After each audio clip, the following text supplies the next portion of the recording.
Welcome, ladies and gentlemen, to the Rapid Chess Championship presented by Coinbase. I'm Grandmaster Daniel Naroditsky, and it is a great honor to be joined today by the one and only Grandmaster Seirawan. Yasser, it is such a pleasure to be commentating with you. This is a dream come true. How are you doing?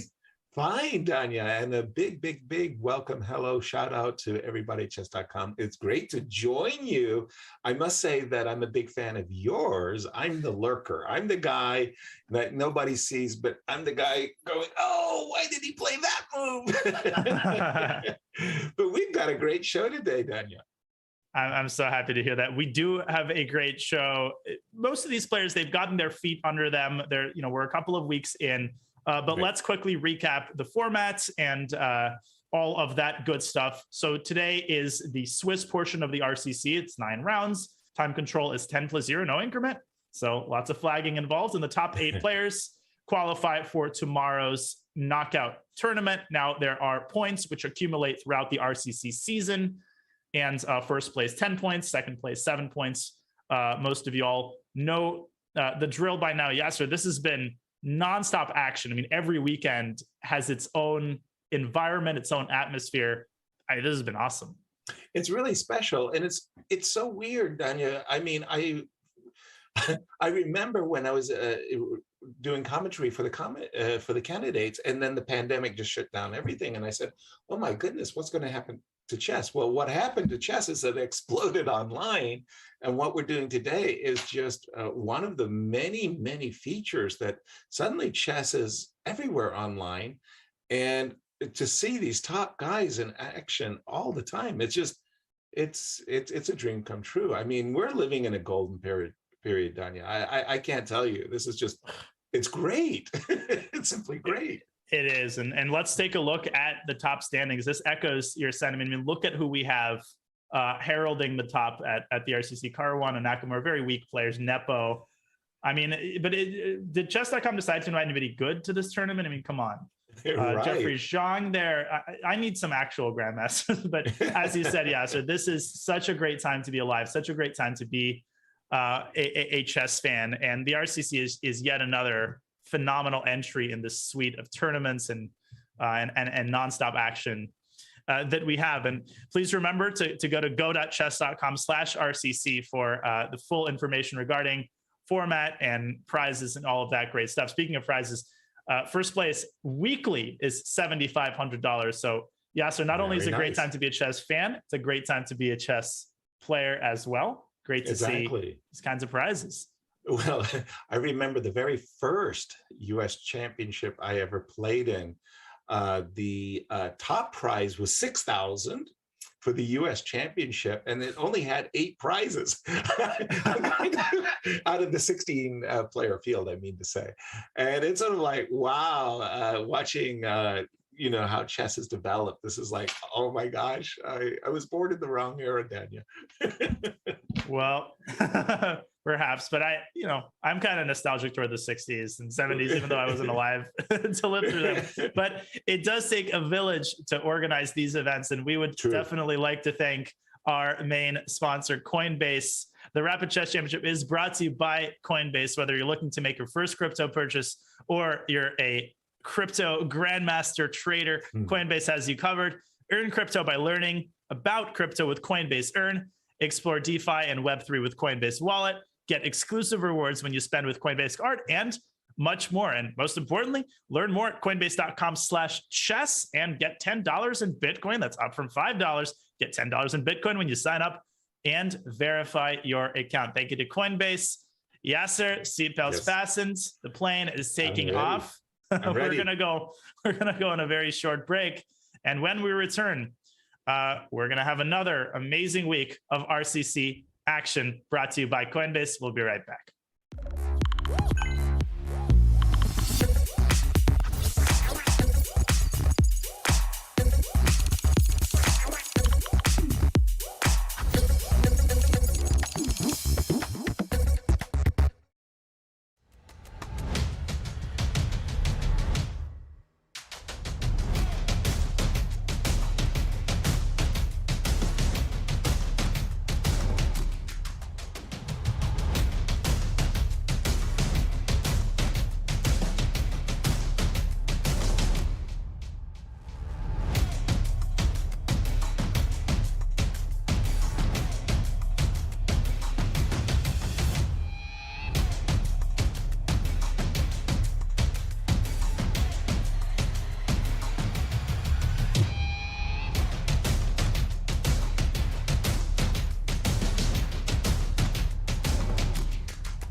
Welcome back to the Rapid Chess Championship presented by Coinbase. This is week 4. Once again, seatbelts fastened. The games are underway. Yasser Seirawan, Daniel Naroditsky chopping it up for you. And Hikaru Nakamura with the white pieces against Raunaq Sudwani.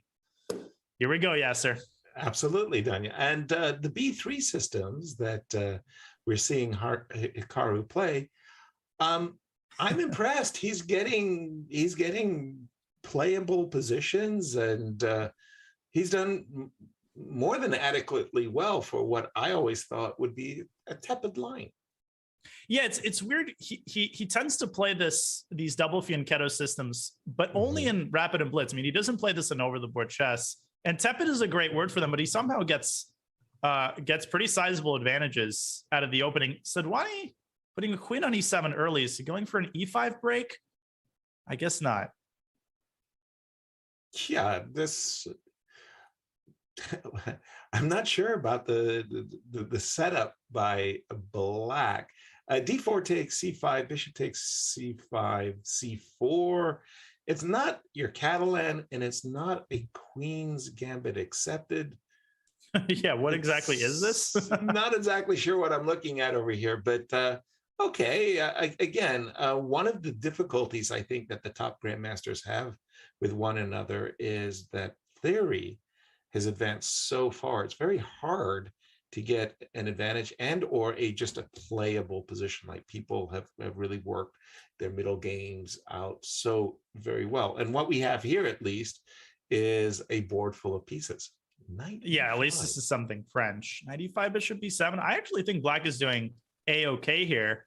Now, White could orient himself towards c4, but that always entails allowing the trade of light squared bishops, which is a double-sided sword, of course, with White's king potentially being weak. And knight c6.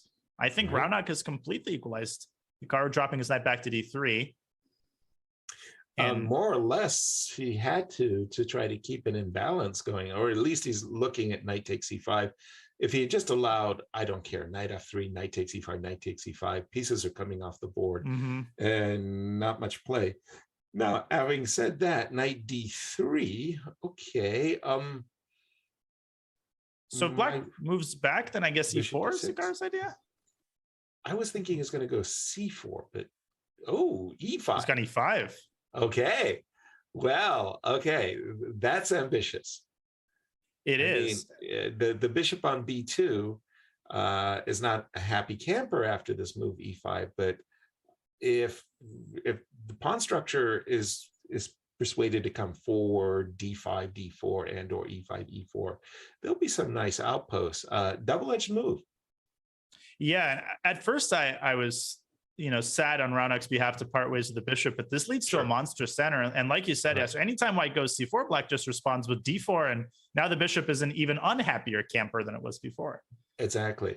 Also, once you play the move c4, you have to be mindful of the undermining a5, a4 in that sequence of trades. Do we have knight c5 on the board? Yeah. Yeah, that was don't yet. But Hikaru taking his time here.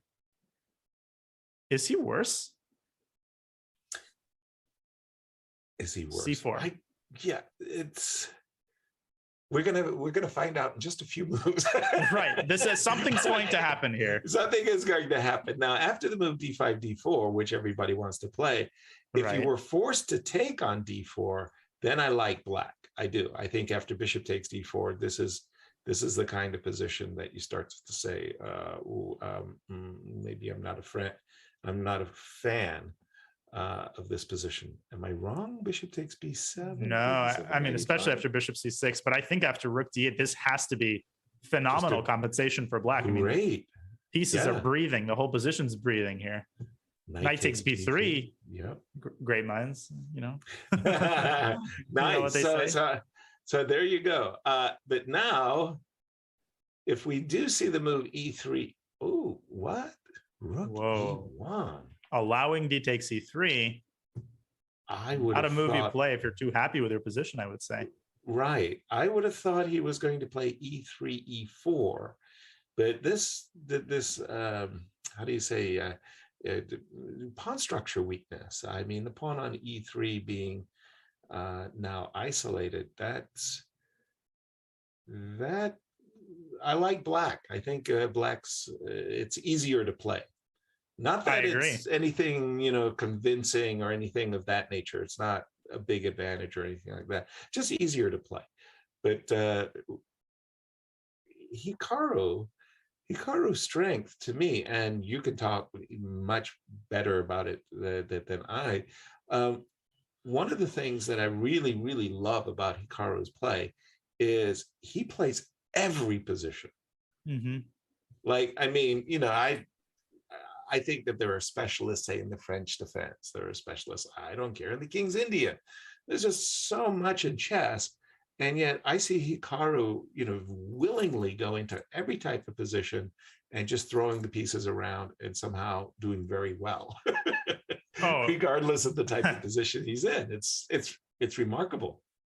And by the way, Ranak just offered a draw, and as Hikaru contemplates that, and I wouldn't reject that all that quickly. I mean, again, I agree that white is not much worse, but with this weak pawn on e3, black's position is much easier to play. And Hikaru has sometimes gotten off to a slightly slow start in the RCC. But remember, this is a Saturday, which means that the top 8 players qualify. It's not really about any individual game.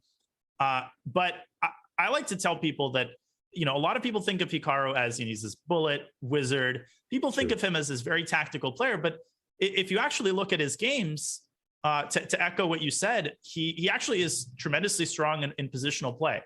He has a very stable positional grounding. His technique, his conversion is second to none. Excellent. And I think that's the secret sauce, because a lot of people are good at tactics, but the way that he manages to balance his play, even in blitz positionally, is really what brings him to the next level, I think. True. I've always thought of Hikaru having great skill set in all the phases of the game, but one of the things that Hikaru wrongly is thought of as just a bullet player, just a great fast player. But when you really look at his endgame technique, I mean, he's ground down the likes of Vladimir Kramnik. I mean, this is a very impressive endgame player. Anyway, after bishop d6, Hikaru has gone in a tank, a long think, and that usually is an indication what you just said. He's probably seriously thinking about taking it. With every passing second, it becomes more likely. Mm-hmm. Yeah. Remember John Fedorowicz, he said, the way it works is you offer a draw. The guy doesn't take it in the first 10 minutes. That's okay. But then he's got to take it in the next 20 minutes. But if he thinks 30 minutes, then he's going to take it for sure. Right. Now here, you've just taken a minute, 2 minutes off your clock in a 10-minute game? He declines it. He thought for 2 minutes and then he played rook e2. What a gutsy call. I'm surprised, yes, sir. I am too. Rook e2. I was sure he would take it after he went down below 5 minutes. Wow. Let's play some chess, says Hikaru. Okay, and he's thinking about what you're putting on the board. Rook f1. Oh, I was about to say, of course, bishop takes pardon me, f6, with the idea, whoops. Yep, that wouldn't be great. that was the drawback of rook e2, but now comes knight e5 or bishop e5, or what are we looking at? But that pawn's really weak now. Ranak played e4 very quickly. I think that might have been a little too reactive, because now, and I think the fact that Hikaru declined the draw might have gotten on his nerves a little bit. That just seemed a little panicky. He goes bishop e5. So he's going to sacrifice this pawn at some point. I guess the question is, how do you give this pawn up in the right scenario? Without giving a lot of counterplay on the f3 square. So let's just take a look quickly. Knight takes e4. Yeah, either one. It doesn't matter. Yeah, let's say this one. Okay, bishop takes b2. Shall we try queen takes b2? Knight takes e4. Hikaru has taken, by the way. c4 and knight e5. And we say, we're just going to play for the f3 square. No. He's taken with the bishop. Okay, he took with the bishop. And now rook fe8. Yeah, I think this is approximately balanced. I think black is enough compensation for the pawn due to white's weak king and the idea of knight, but probably not more than that. Right, but was rook e8? I really thought it was incumbent upon us to get in knight e5 ASAP. So he wants to play bishop d5 and e3, e4, in which case, hey man, that is a extra pawn. Deal with it. Right. A pawn is a pawn is a pawn. Right. So 95 e4. Are we going queen g5? Are we going h5? Are we going queen c5? What's your poison? This has happened. I was thinking about bishop d5. Obviously, ed, there's knight f3 check. Right. I was considering some outlandish tactics. Rook d5 doesn't work, unfortunately. No. But yeah, I guess bishop d5 is eliminated then. I guess my poison is probably queen f6. This bishop is annoying, though. No, I think I've got to take the bishop. Bishop d5, cd5, f5. Aha. I'm trying to break. I was trying to break up the team, and Black decided to break up the team on the other side. b5. Interesting move. And I'm thinking perhaps we can take like 30 seconds just to look at Fabi and Nepo's games and then return back to this one. What do you think of that? Wonderful idea. So Fabi's game, see if I can pull that one up. There it is. Ooh, Fabi's in trouble, Yasser. He's in big trouble. Yeah. Huge move, e4, e5. That just, and if I'm counting pawns, which I usually do. Right, not a bad idea. I believe Black has less pawns than White does. I do too. And this move, e5, shutting down the attack against the b2 pawn. But I guess the idea is there's no threat to, you just pointed out rook takes d6 is actually. Can't we take? Yes. Here. I mean, where's the attack? This is almost resignable. It's 2 pawns down. Absolutely. And it's a monster pawn on d6 for White. Okay. Looks like Gusenov might score a first round upset. I mean, he's obviously a beast. He is, by the way. He's incredible. It's amazing the depth of the field that is coming to play at chess.com. It's just, wow. Rook takes d6, g5 came very quickly. In the immortal words of Bent Larson, nobody believes you. That is a 2-pawn sacrifice, and I'm not feeling it whatsoever for Fabi. Kadir takes on b6 first. Now he drops the bishop back, and White should be able to win this game. Healthy 2 pawns up, no compensation. By the way, Jan is on his way, I think, to converting a pawn up endgame. We don't have to spend any time on that. I think we can go back to Hikaru's game. But just really quickly, this is the position in Jan's game. He's up a pawn and White has 2 minutes. Should be winning, I would imagine. F4 is happening. Yeah, feels that way too. That Ooh, Jose trying his best. In order to get it, but this is the question: is how dangerous? And it feels like that F pawn is really, really, really dangerous. But you got to be careful now. King h3 walks into rook g3 check, and otherwise, White keeps checking ladder from behind. So king h3. I'm assuming you have to go rook f8. Well, if king h3, I have rook g3. Oh, pardon me. Of course you do. I apologize. But you were testing me. Yeah, My tactical warm-up, daily tactical warm-up. Okay, but whoa. King e4. Ooh. Inviting rook, king takes b7, which he has done. I'm not feeling that this was the best technique because, by the way, once you get king e3 and you think you're going to be able to play f2, there's a bishop b6 check that's going to hurt your feelings. Right. So White always has this lever. King takes c6 and bishop b6 check. Ooh. Let's return to our marquee. And I see Wesley So in the field, right? Wesley So has won. Yeah. He has already won. He has already won. Pretty convincing game. Looks like Sasha Kosteniuk defeated Arjun Erigaisi as well. So great start for Kosteniuk. But Hikaru's game now starting to heat up. Both players under 3 minutes and still a pawn up for White, but still a really, really weak king. This can be a very interesting finale. Exactly. Check. Okay. And buckle your seatbelts. Yeah. I've been expecting h5, the frisky h5 for some time. Ooh. he's heading for F3. Hikaru is like, nope, you're not going anywhere. Queen B2. Ideas of bishop H3 might be met by Queen D2. So I can block the threat. So again, I feel like black needs to kind of loosen up white's kingside, H5, but then maybe H4. H5, H4. Meet you in the middle, and then Rook F3 becomes a Rook problem. F3. Yeah, I end up having to play knight E6. Not exactly what he was dreaming of when he put his knight on G5. I think Hikaru is going to win this game. I mean, this is just what he does, right? Look, black is the initiative. Black is the initiative. All of a sudden, black doesn't have the initiative anymore. You don't know what happened. Right. Exactly. It might have been a slip when he allowed that bishop to go from E4 to D5, more or less to consolidate. But that was a real whoa mate on F1. Oh my goodness, what a move. You can't take, I mean, I don't think Hikaru is in the business of taking on H3 if you take with a king, but Hikaru just calmly brings his queen back to E1. Right. Best move. No question about it. Rook F3 would have walked into bishop F1 tactic. And wow.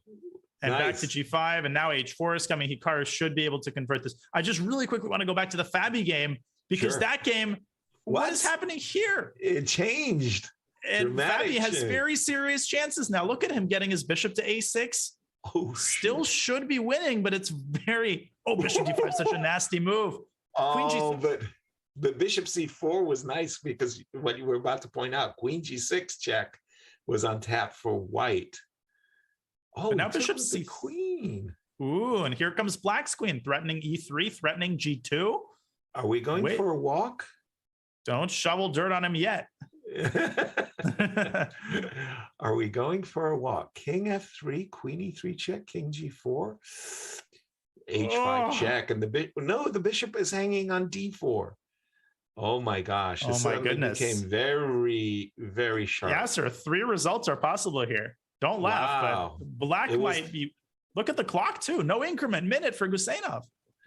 It was two. It looked like 2 clean pawns to me. Wow. This is unbelievable. Nepo won, by the way, as we kind of expected. Jospim, just not enough time to mount a successful defense. Right. Hikaru is also on the way. Do you see a move other than King F3? I mean, I'm looking at Queen takes G2, check, and I'm starting to panic. He took G5. G5. So he invites Queen G2, King D3. So now he's attacking the bishop. Queen takes G3, King takes D4 might happen, and we might end up in a flag fest. And maybe bishop C3. I was about to say, I like anchoring the bishop with bishop C3, but there is a Queen C, Queen C8 check is a potential issue. Maybe King H7 then, and then Queen F5, King G8. There might be a perpetual on the cards. I don't know if white has enough time to even try anything here. I think they've reached our position, Danya. Yep. I think Guseynov has to go for the draw, and he has to do it faster. Fabi's going to go King G7 and go for the flag. If he thinks for any longer than 5 more seconds, here we go. Right, 22 seconds. Again, there is no increment. This is just a 10. Whoa! Queen 20 G4. Seconds. What a brazen decision. Me? I don't like that at all, Yasser. Fabi's got plenty of time. A repetition. Queen. H5, Fabi goes for it. Everybody. Here we go. This is the last game of the round. Here we go. Hikaru won. Bishop F4. This should be a flag. No increment. 13 seconds to 36. But G6 is a huge threat here. So Fabi, he's got to find a way to prolong game. Maybe Queen E6. Queen C6 check, perhaps, just to keep G6 under control. 5 years G6. And he's done it. E6, and he's taking G6. He should win. No, he didn't go King G5. I'm shocked. Yeah, white had King G5 there. Oh, mate. Oh, no, not mate yet. Mate. On G2. Oh, my God. Unbelievable. 3-result game. What a turnaround. How did Fabi do that? There's a reason they pay him the big bucks, and there's a reason that Fabi is atop the world's leaderboard. That was absolutely incredible. What a first round of Yasser. Real quick, we're going to go on a minute break. Everybody can catch their breaths. We'll be back in a minute. You're watching the RCC presented by Coinbase. Back in 60 seconds.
Welcome back to the Rapid Chess Championship presented by Coinbase. One round is in the books, and Fabi with an unbelievable turnaround. He was 2 pawns down for no compensation, turned it around to what looked like a draw. Then he actually won. And Yasser, this was a critical moment. And in time pressure, Gadir Gusainov kind of lost his mind here with King E4. He had to go to G5 to keep the G6 pawn protected. And then we were trying to decide whether or not he was winning. And for sure, it's a position in White's favor. It always reminds me of super strong tournaments. You need to get lucky to win them. Yeah. Yeah. And in this particular case, as they're off to the races for round 2, Fabi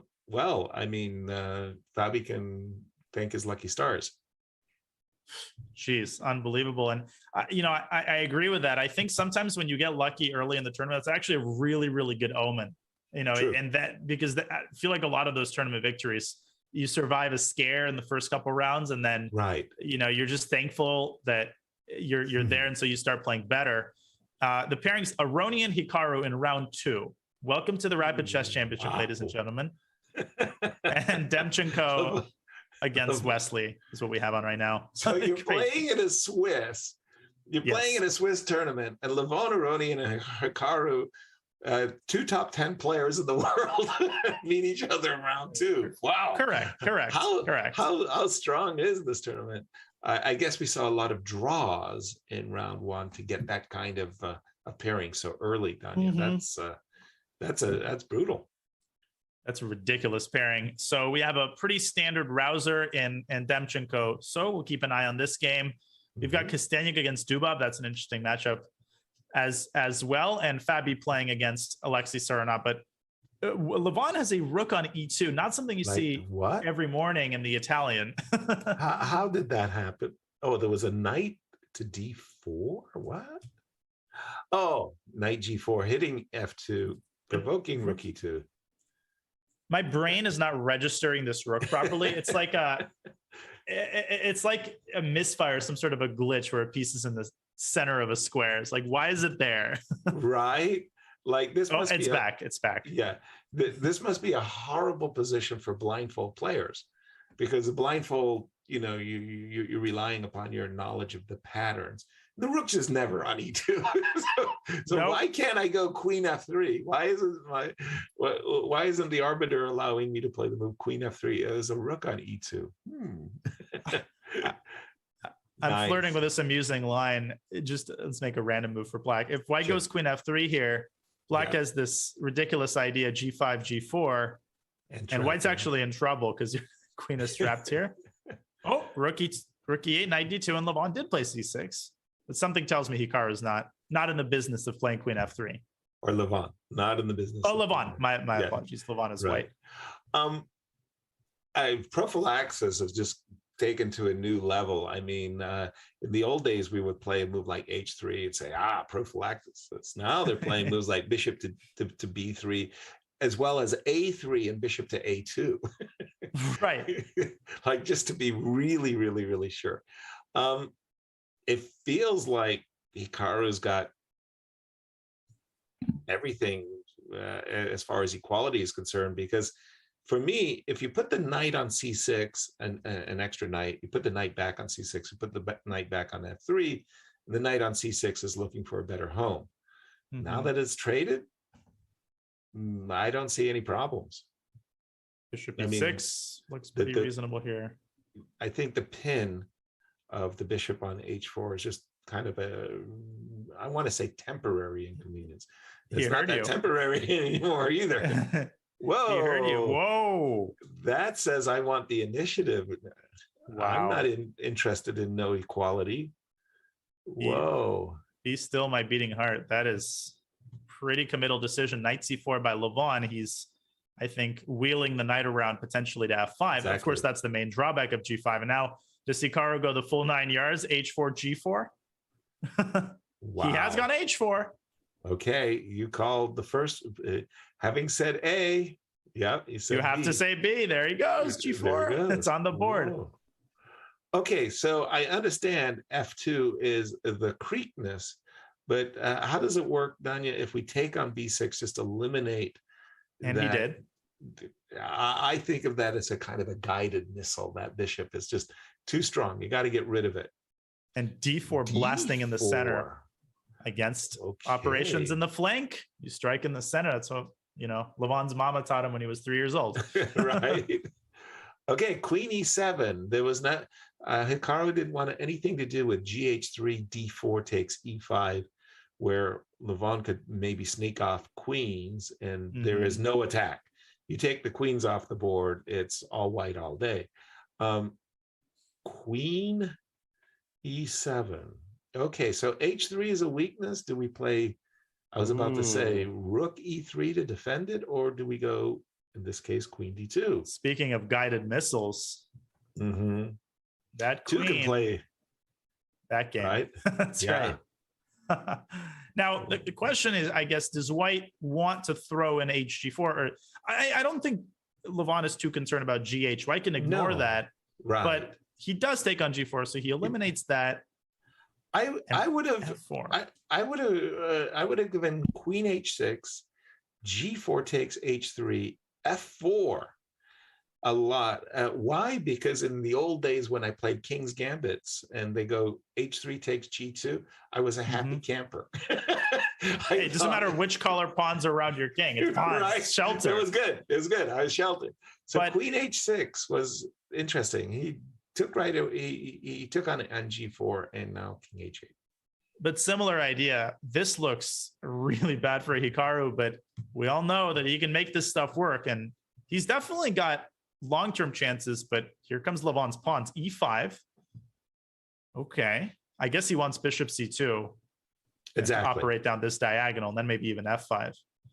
That was the one thing I wanted to avoid, was playing f5. Somehow that gives the knight the g5 square. So rook g8, f5, knight g5 would be somehow a dream. Not that you would. What? Whoa, f5 by Hikaru. I never anticipated that. That takes away the g8 square for the rook. How can that possibly be good?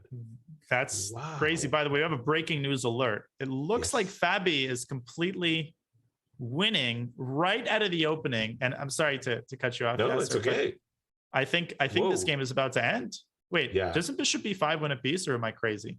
Nope. It looks like a piece. This is the idea. It's still rook c8. Rook c8, bishop a6, knight takes c7. Oh my god. I mean, there's bishop d6 here. I'm sure this is possible, but I don't think this is the best way I can do. Maybe Fabi should just take the pawn on a7. I'm still intrigued by that line that you were showing, because it sure feels like bishop b5 should be like lights out. But you're right, rook a7 snacking a pawn can't be bad either. Just take it. How did this happen? So it was normal. Right. That c file. Oh, bishop. He sticks a bishop on a6. Tempo and c7. This was bad, allowing rook c7, and then a queen trade right into White's hands. Exactly. So this is over. A dream ending. A dream ending for White here. especially since bishop c7 and bishop b5 is on tap. Wow. Okay, Fabi. Fabi's walking with a big stick here. Well, as we said, he gets lucky in round one. He tries to make sure that luck doesn't play a role subsequently. Now looks like Sasha Kostyanyuk is struggling here against Dubov.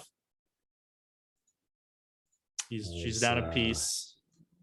Yeah, that queen takes e4, and have this feeling that who's on the attack? I'm not a big fan. Well, sorry, I was looking for some puzzle rush tactic there that's just not there. From White's perspective. Exactly. You want to go like queen e6 jack and queen e8 mate. Right, exactly. Oops. Normally those are good in the puzzle rush. Like they're good for 2 or 3 points, getting the back rank mate. Okay, oh yeah, sometimes there's 10 of them in one puzzle rush. Right. Rook f3, queen h2, king, I was about to say f2, so I'm threatening rook h1 after king f2. You probably have to give me a check, and then king f1. I think your queen is even worse placed in this case, because yes, precisely, that's exactly what I was thinking. Right. But, no, this is bad. Yeah, this is a case of the piece being better than the pawns. It almost doesn't feel like black has 3 pawns for the piece, even though she does, just because White's pieces are so well centralized and Black's rooks are discombobulated. So this is not, I think +4 is overstating it a little bit. I think the eval bar needs to chill out a little bit, but White's definitely close to being winning here. Right. That eval bar is really, really no chill. High alert. Absolutely. And another game that's heating up, Yasser, is the Wesley game against Demchenko. Ooh. Nice. There's an open H file. There's an open C file. Yeah. What isn't there? What isn't going on in this position? Yeah, a very nice knight on E5, though, right? You can, without getting skewered, you'd love to be able to play King F8, King E7 without allowing the Rook H8 check. Right. Maybe you make a deal with this is where you sneak 2 moves in a row. Exactly. You uncastle. Right. You can only uncastle when your king has moved and your rook has moved. Yeah, there was a player at my local chess club in San Francisco who he didn't make 2 moves in a row, but he would wind the clock when anybody stepped away to go to the bathroom. He would my brother actually caught him in the act during the game of winding the clock. Well, because we used analog clocks. This is like 2005 2006. Okay. So at the mechanics we had analog clocks, and he would add himself a little bit of time. Okay. Manipulation there. Very, very nice. Maybe it's time for Wesley to. Unfortunately, you can't pull this stuff online. Knight c4. Right. Bishop c1. Okay. So Wes. Queen. What is the? Oh no, sorry. Queen over. Oh, don't go g6. That loses the rook after queen h7. Queen h8. The skewer is still on. So queen h2. You're threatening mate in 1. True. Hello. Now, is that going to force a perpet like queen d3 check and queen d4 check? Feels like black must have something. Check. Oh, but I can. No. That's wrong. Apparently. King f8. And if white takes the rook, you have queen c3 check and knight a3 check, winning the queen. Nice discovery. Oh my goodness. Okay. Wait, this is happening. What? Oh no. I think this is happening. Wesley. He trapped him. He got him. He laid a beautiful trap. I mean, that was not intuitively obvious. So you play queen h2 with the idea of skewering the rook. And what an incredible idea. Nice. And it's over. You take the queen. This should be a pretty straightforward win for Wesley. Easily. The queen so much stronger than the rook and minor piece in this position. Absolutely. Wow. What a night. What a trap. What an incredible idea. Back to Hikaru. Hikaru. The game. Well, I want to say white is winning, but I have seen Hikaru. He's so darn resourceful. There's no word in the English language that describes the level of tenacity that he displays. Exactly. He's like the honey badger, fearless. 9 lives and then some. B4 by Levon as he tries to shatter Black's queenside. White is pretty stable here. I mean, everything is nicely protected. The bishop on h2, you know, bad bishops defend good pawn situation here. And bad bishops defend important squares. G3 is, but yep. And the knight isn't exactly, you know, the pearl of Black's position either. But so. I'm like, I got this hostility, these double rooks on the E file. I want to blast open the position, and I want white to play the not necessarily desirable E5 takes D6 in order to blast open the rooks. I want to say Levon had a completely different approach to the position. Ooh. He's going down the B file. Now he threatens E6. Right. E6 and E7 will be, and somehow this rook E2, that's extraordinary. It teleported to B6. Like, B4 was an amazing move. The idea was actually to open the B file. Right. That's wow. That's extraordinary. Rook E2 to B6. If you saw that, if you put that in a tactical puzzle, I think you would annoy all your customers. Like, oh, absolutely. Like how dare you put that come from? That's like a 3600 concept here. What are you doing? Rook E2 to B6.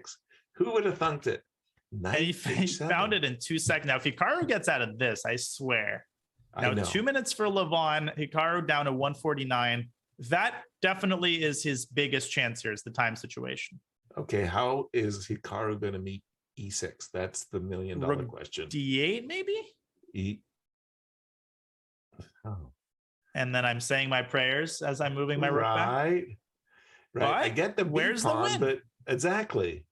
And look at the clock, 1:30 now for Levon. He's taking 30 seconds on this move. He tries to find the knockout. Maybe queen down to C3 can be considered, but then queen G7. Queen G7, you're still kicking. Still I breathing. really thought it was, E6 was the, okay, just keeps up all the pressure. Rook B1. Okay, Hikaru can drop his rook back to G7. He does. Okay. I would say maybe now's the time for E6 and then just take E6 B7. would be and take on B7. A4, Levon keeping the tension. Nice. What a move.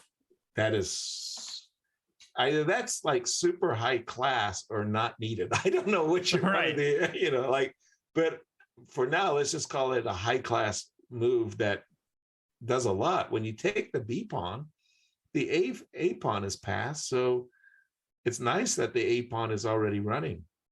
And here I feel like you should probably avoid FE because of queen C1 check. I was thinking queen C3 looks nice. And then queen takes E5. Deal? Is it a big deal, Danya? Maybe not, you gotta check bishop G1, queen C3 as you prescribed. The eval bar didn't like that move at all, though. Queen takes E5. What's Hikaru's idea? He's all gummied up. Oh, queen H5 somehow, and there's no penetration squares. Levon down to 39 seconds. Got to move. No. Is he going to repeat? Oh my goodness! A draw. Did. He missed queens. Yeah, what? It's queen H5. According to the engine, this is equal. Wow. Because of these ideas, H3, queen D1, and the knight defends E8. And you also got G8 as a defense. So here, you could just take on E5, I assume. Apparently not. Now H3 creates tremendous counterplay. The move was rook B8 check first, king G7, and now D6, rook D6, queen B7 with the mating attack. Apparently that was the path, Wow. but Hikaru, as always, making it insanely difficult. But look at Wesley's game. Wesley's down to 20 seconds and he still hasn't managed to win. Something has gone terribly wrong. Yeah, he's allowed some. I'm not going to call it a fortress because I'm I'm not sure that the e-pawn can't get any further. But at the moment, White has put up outstanding resistance. He's going to get flagged. Wesley's going to get flagged here. Whoa, 13 seconds to 30. Unless he finds a repetition of moves, maybe he's taking too long on each move. True. That's it. Look at that. 5 seconds. 3 seconds per move. No, it's way. over. Yeah. What a heartbreaker. I think Wesley is going to have to pre-move something. Oh, rook takes e4 check. It's over. That's it. No more time. 4/10 of a second. Do that? Oh my goodness.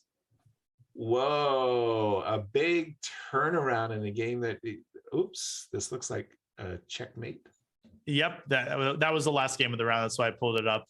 What a ridiculous recovery by Demchenko. Maybe we'll quickly go over that end game. But first, we need to go on a short break. Round 2 is in the books. You're watching the Rapid Chess Championship presented by Coinbase. We'll be back in 60 short seconds.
Welcome back to the Bullet Chess Championship presented by Coinbase. Round 3 is underway, and already the field at the top is thinning out. So we have Demchenko, who just defeated Wesley So, flagged him in a lost endgame. But before he flagged him, he actually essentially built a fortress out of nothing, out of sand. It was remarkable, and I don't fault you for thinking of it as bullet chess. It is the rapid chess, but yes, it felt like bullet there as Wesley So got flagged in the very final seconds. These variations with bishop takes e6, f takes e6. I never found them that, how do you say, advantageous for White, because I always felt that the double pawns covered great squares. Right. And the half open F file was actually pretty useful too. Yeah, that and knight h5, knight f4 always annoys me from White's side. But the engines tend to like White's position. I'm completely on the same page as you. I feel like Black's play just seems really easy. I mean, there's the idea of doubling on the F file, maybe going G5. Exactly. Okay. He immediately Nepo went for the bishop. Yeah, he immediately traded off. I don't know about that one. Okay, so rook f6. Well, hold on. How serious is queen b7?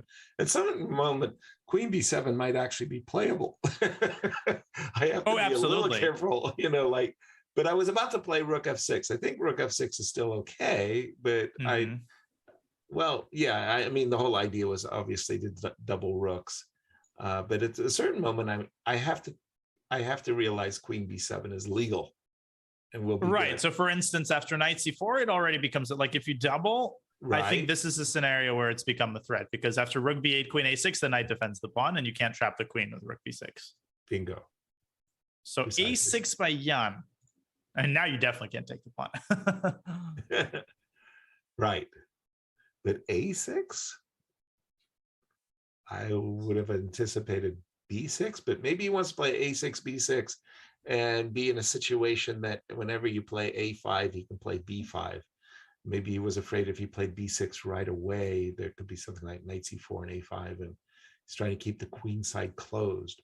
What other games do you have for us? Yeah, so Daniel? I've got one crazy piece of news, which is that Sasha Kostaniuk managed to draw that position against Dubov. What?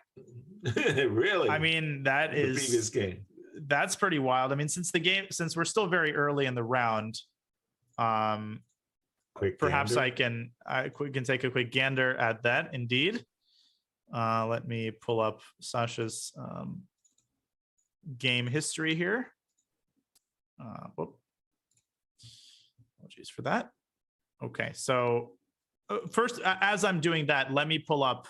Whoa! I see Levon. Wait a minute, Aronian Dubov. How many pawns is black? What is this? This is terrible. It feels like some prep from the World Championship in Dubai, the pawn sacrifice. As of course, Dubov was a member. Daniel was a member of Magnus Carlsen's team. This is just 2 pawns down for no compensation. Jeez. The 2 pawns somehow aren't what they used to be. I mean, we just saw. Right. Apparently, it's 2 pawns is what's cool now. It's the fashion. Now, by the way, I managed to find the Kostaniuk game. Well done. While we're still early, so we saw it ended up being a piece up for white. Yes, exactly here. We felt that this was white all day, but Rook BFA. Kostaniuk says, "You think I'm taking that queen? I wasn't born yesterday." No she takes way. the pawn on f4, and she just something around those last 3-4 moves somewhere. Maybe d6 was premature. I agree. I think white should have tried to hold on to the pawn. Maybe something like queen d4 and try to bring the rook to e7. You know, just kind of what you'd like to do is make the illegal move rook e1 to e7. So you got to get your queen out of the way to be able to do that. Maybe queen c4. Hello. Yeah, queen c4. Keep the pawn because that's the pride of white's position. I think Dubov fell in love with this queen b7 idea, and he just didn't realize that he's out of pawns. So once Kostaniuk took this, white is out of pawns, and this is, if anything, maybe even quite double-edged. So that game ended in a draw, so they're both on 1.5. Okay. Another game that we can look into is Fabi's game against Nodirbek Abdusatorov. Fabi's got 2 out of 2. He's one of the only players on 2 out of 2. Once again, this is how strong the tournament is. Wow. I love this position for white. I believe that white is going to get in a breakthrough c4, c5, and knight c4 and bring everything to bear against the e5 pawn. On the other hand, it is a pawn, right? And everything is really based on the c5 break, which white is not getting in. What has he done? Whoa. Like a couple of moves have been made quickly, and none of them are good for white. Exactly. I mean, up to this moment after h4, I thought c5 was what white was intending. I agree. I mean, c5 and knight c4, but Nodirbek. Let's go. He goes rook e3. He walks into this move. Ooh. And if you move the rook, you walk into this. Hey. Queen. Hey. And no more c4, c5. No more nothing, in fact. This is just good for... This is disaster. Disaster. White has to sack this exchange on e3. I think white just has to leave the rook there. That's not a pretty looking pawn structure either. Ooh. Nope. Ooh. Is rook f3 plausible? I'm not a fan of white's play, but I'm just thinking, how bad is it? if I can get in rook f6. Yeah, I mean, I guess the question is, how bad is this endgame? Probably it's really bad. Pretty You've bad. got bishop It's pretty b5. bad. Yeah, Ooh. yeah. By the way, the knight on e2 is about to be terrorized. Right, by this discovery. Exactly. So this is, wow. I mean, everything went wrong after rook e3 and knight e2, and the tables turn just like that. Wow. Yeah, these complex positions, you take the wrong approach and poof, the entire position evaporates. So he does sack the exchange on e3. And really the one thing I think that Fabi has to deal with is the weakness of his pawn on d6. This is the only hope that white can cling to. Right. Exactly. Now, having said that, it's not exactly that easy to defend the pawn. Do I have to play rook c5? I don't mind playing rook c5, by the way, and giving back the exchange. Boy, talk about blindness. Hello. Right. Missed queen c7. Like, okay, that does defend the pawn. It does. It does. And I guess, okay, rook b8 is coming next. So unless white does something now, and c5 no longer has the luster that it used to, because you just don't have any pieces anymore. I mean, I just take and go bishop e5. e5, precisely. Yep. No, this is definitely losing. And here, I think even bishop b5 right now. But I like what you were saying, rook b8. That's a cool move, though. It's a visual. That's a cool move. Yeah. But this looks like Fabi all day. Fabi has been on fire in these tournaments. How is Hikaru doing? Hikaru is playing Kostenyuk. Let's check out his game. All right, so Hikaru in the following position against Kostenyuk. I think he's doing well. Again, it looks like another one of those double fianchetto games where he's the one nibbling at a weakened pawn structure, a6, c5, these isolated split pawns. By the way, the pawn on e4 kind of makes white feel good because the diagonal's closed and not easy for black, I beg your pardon, to get counterplay in this position. Looks good for Ooh, white. I don't know about that. Now the light squares are just singing here. I mean, bishop c4 looks interesting. Yeah, a5 is a Hikaru-esque move. I like a5 a lot. Not only just taking away the b6 square, but more or less saying to black, the a6 pawn is going to be a target from now till the end of the game.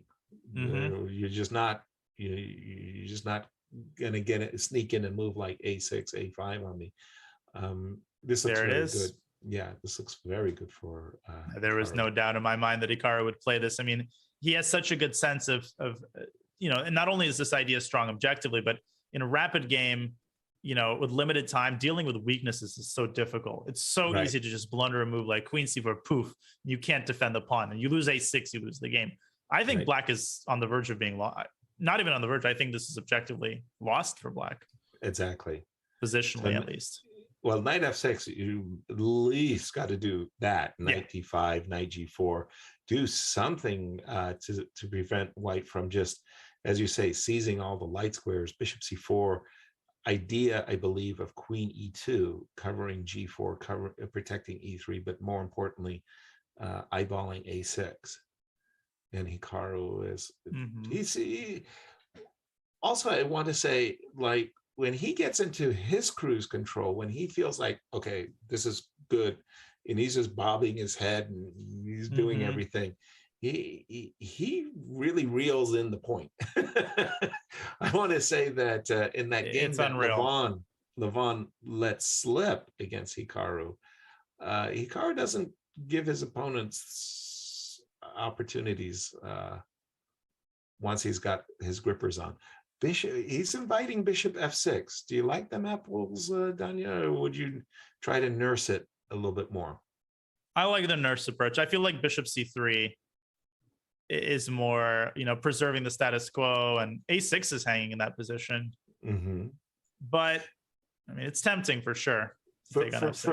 for me, I always loved to take on f6 and play a bishops of opposite color position where I know your king is weak and I know my king isn't. So bishop f6, gf6, queen e2, with the idea of, you know, queen h5 and just keeping black gummied up. That would be my first instinct. But what you suggested and what Hikaru played, bishop c3, just maintaining all the pluses, I think it's a stylistic thing, but I love bishop f6. Yeah, no, I can totally see that. And there's a couple of model games in that regard, opposite colored bishops in the middle game favoring the you know, the attacker and the superior side. Aronian, in the meantime, he did convert those extra 2 pawns against Dubov, so something going really, really wrong there for Daniil. And Wesley losing another game to Parham. He is reeling from that loss to Demchenko. Yeah, and speaking of... he was winning, and that was the game he flagged. Ooh, I don't like now the it's move over. Rook a8. Oh, that move just takes as possible. I think Sasha's just missed that e4 was hanging, and Hikaru played h3. Said, "Look, I don't have to cash in my chips. Bishop f6 and queen e4. For me, that's automatic." Right. No, I mean, at this point, I don't know if I'd be able to resist the temptation. But Hikaru, I mean, he just keeps. I mean, he's going to win this game. I'm thinking we can trust that Hikaru will win this. Still not you know, a game that's going to win any brilliancy prizes here. But Anton with a minute and a half, I mean, he might just get flagged here because they're still in the middle game after all. Absolutely. Oh, and oh my God, no, this is the position on the board. I just didn't update it. Update. And this is the updated rook e2. Oh, rook g3, queen g1, queen f1, and bishop f4. Is that the idea? I'm about to say, is white getting mated here? I think white's so. Getting mated. Yep, bishop f4. Holy smokes, bishop f4. That's it. King h4, queen f2, or king g4, queen g2. One way or another, the queen slides its way into one of the mating squares. You play a move like queen e8, and you think your opponent's going to resign. Right. And you miss rook h8. And then when you miss rook g3, it's like, that's the cold shower technique. Oh my. Yeah, you go, well, now queen f4, queen e4 at the very least. Right. But I'm thinking if you take with the pawn, that king g4. True. King g4 is the annoying. You have to just pick up the pawn with check. Stop the perpet, queen f5, and go e4. This isn't quite as easy as I thought. I mean, black is quote unquote only up a pawn. But don't you go queen f5 and now e5, e4 though? Down? I agreed. Yeah, and you've stopped queen h5. No, that's queen f3 is coming. You got to stop. You got to stop the perpetual check of queen h5 and queen e8. Right. And now the e pawn just marches triumphantly. Goodbye. F2 is coming. 45 seconds. Okay, so Yana's going to win this game. We've got a couple more games going. We've got Hikaru, perhaps not the greatest technique here. He's scuffling a little bit here. Yeah, true. But those bishops, man, they are... Oh, yeah. Ooh. And now bring the king up. Okay, so he's going to win. We've got another interesting time scramble here between Jose Martinez and David Paravian, both of whom have made the top 8 before. And I'm still trying to get the zen of this position. Right. I'm assuming good compensation for black, but yeah, I'm guessing it's good compensation. Okay. 45 seconds for Jose. He goes f4. Is he not losing a piece somehow here? Inviting bishop d5, right? And yeah, there's some... Well, there goes the g2 pawn for one thing. Queen e3, rook e3, bishop g2. And black is definitely for choice now. Rook and bishop versus rook and knight with a better structure as well. It's definitely over now. No, this is going to be obviously a win. Also on the clock, so we can trust We can trust David. Rookie 1, rookie 2. He's going to pick up H2. Nice trick there. I was about to say I was surprised by giving up the bishop so easily. Right. But it was. Oh my God! He mouse slipped. Oh, mouse slip. I think he was trying to play H3. He was trying to play H3, and somehow the rook got to H3 and not the pawn. That has happened to me so many times. You click the square and then you click the piece by accident and it moves to the square. Oh, my lands. Can you believe what just happened there? I think everybody's had that. If you play enough chess online, everybody's had that painful experience. I remember my favorite story of Larry Christensen, where he had a similar thing. He was so mad, he closed his laptop like, ugh, and just hit it with his fist. For those of you who don't know, Larry's a big boy. Right. Oh, yeah. And when he hit the laptop, the top of it with his fist, it made this wonderful crunchy sound. Oh, God. And Larry was like, I don't think I should have done that. Right. And the laptop was bricked? Yeah. He was in the market for a new computer anyway, he said. Right. I didn't. It was he old just anyway. He rushed it along. Nice win there for Hikaru. Well, this is tough. Oh my goodness, okay. I still can't believe. Oh, C3. C3 wins. Why not? Whoa. Okay, he's going through the Cape of Good Hope there. But he's the one with 17 seconds. Kovalenko has a fighting chance here. And Rook B1. No, he didn't play Rook B1. But then King C3. Then it was King. I apologize. King C3. Those tricky knights. Avoid repetition here. He might have some flagging chances. Rook D. Rook D2. I was C3. He's done it. He's found it this time. Should be a pretty easy win. 10 seconds is plenty of time. Now, I was about to say King D4, but he. Well, that's a good feeling playing Rook B4. There's two results. Fine, eliminated the last piece. Right. Oh, I secured the draw with the move Rook B4. Well, that is a win for Ranak, and that concludes round 3, ladies and gentlemen. We have only one player on 3 out of 3, and that is Fabiano Caruana. He is on fire, and we will see if he can continue that streak. But first, we are going to go on a very short break. You're watching the Rapid Chess Championship presented by Coinbase. Back in a minute.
The Rapid Chess Championship is brought to you by Coinbase. Whether you're looking to make your first crypto purchase or you're an experienced trader, Coinbase has you covered. Earn crypto and learn about crypto with Coinbase Earn. Explore DeFi and Web3 with Coinbase Wallet.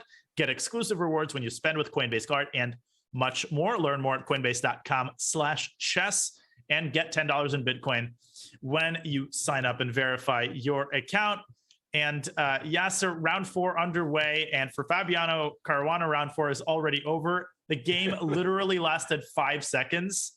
And a draw was agreed on move 8 in this 4 knights defense. Understandable. Fabi wants to solidify his place atop the standings and take a little break. You pick your battles, right? And well, apparently both players. In this case, Fabi with white, though, that's kind of tough. I'm not a big fan, especially at this point. I mean, so much so much left in the event, right, to be had. But okay, I mean, both players, they have one objective: to qualify to the final 8. Right, but as you said, one loss can send you back, out of the top 8. You can think you're on Mount Olympus, and then the next second you're struggling to make the last 8. Now we're watching a game that will not end in a quick draw. Abdusatorov against Nakamura, and so Noterbeck, loses to Fabiano Caruana, and his reward, Hikaru Nakamura. That's not exactly what I would call a really nice reward. Okay. By the way, this imbalanced position, I think, is one that Hikaru will embrace when how do you say that the structure is locked up. I tend to like the knight in this particular case. And well, this bishop on g2, I didn't understand why it didn't get to g4 like right away, like from the very start. G3, right. Bishop g2, confusing. Like if I had this position as white, I'd be looking at h4, king h2, bishop h3. Absolutely. trying to get the bishop out on a good diagonal. Now with the move queen d7, what Hikaru is saying is, I really, really want to provoke you to play the move b4, b5. I'm going to double rooks. And if you put your pawn on b5, then the delish knight c5 square. How do you get there now? And I think that's why Noterbeck got his pawn to f5.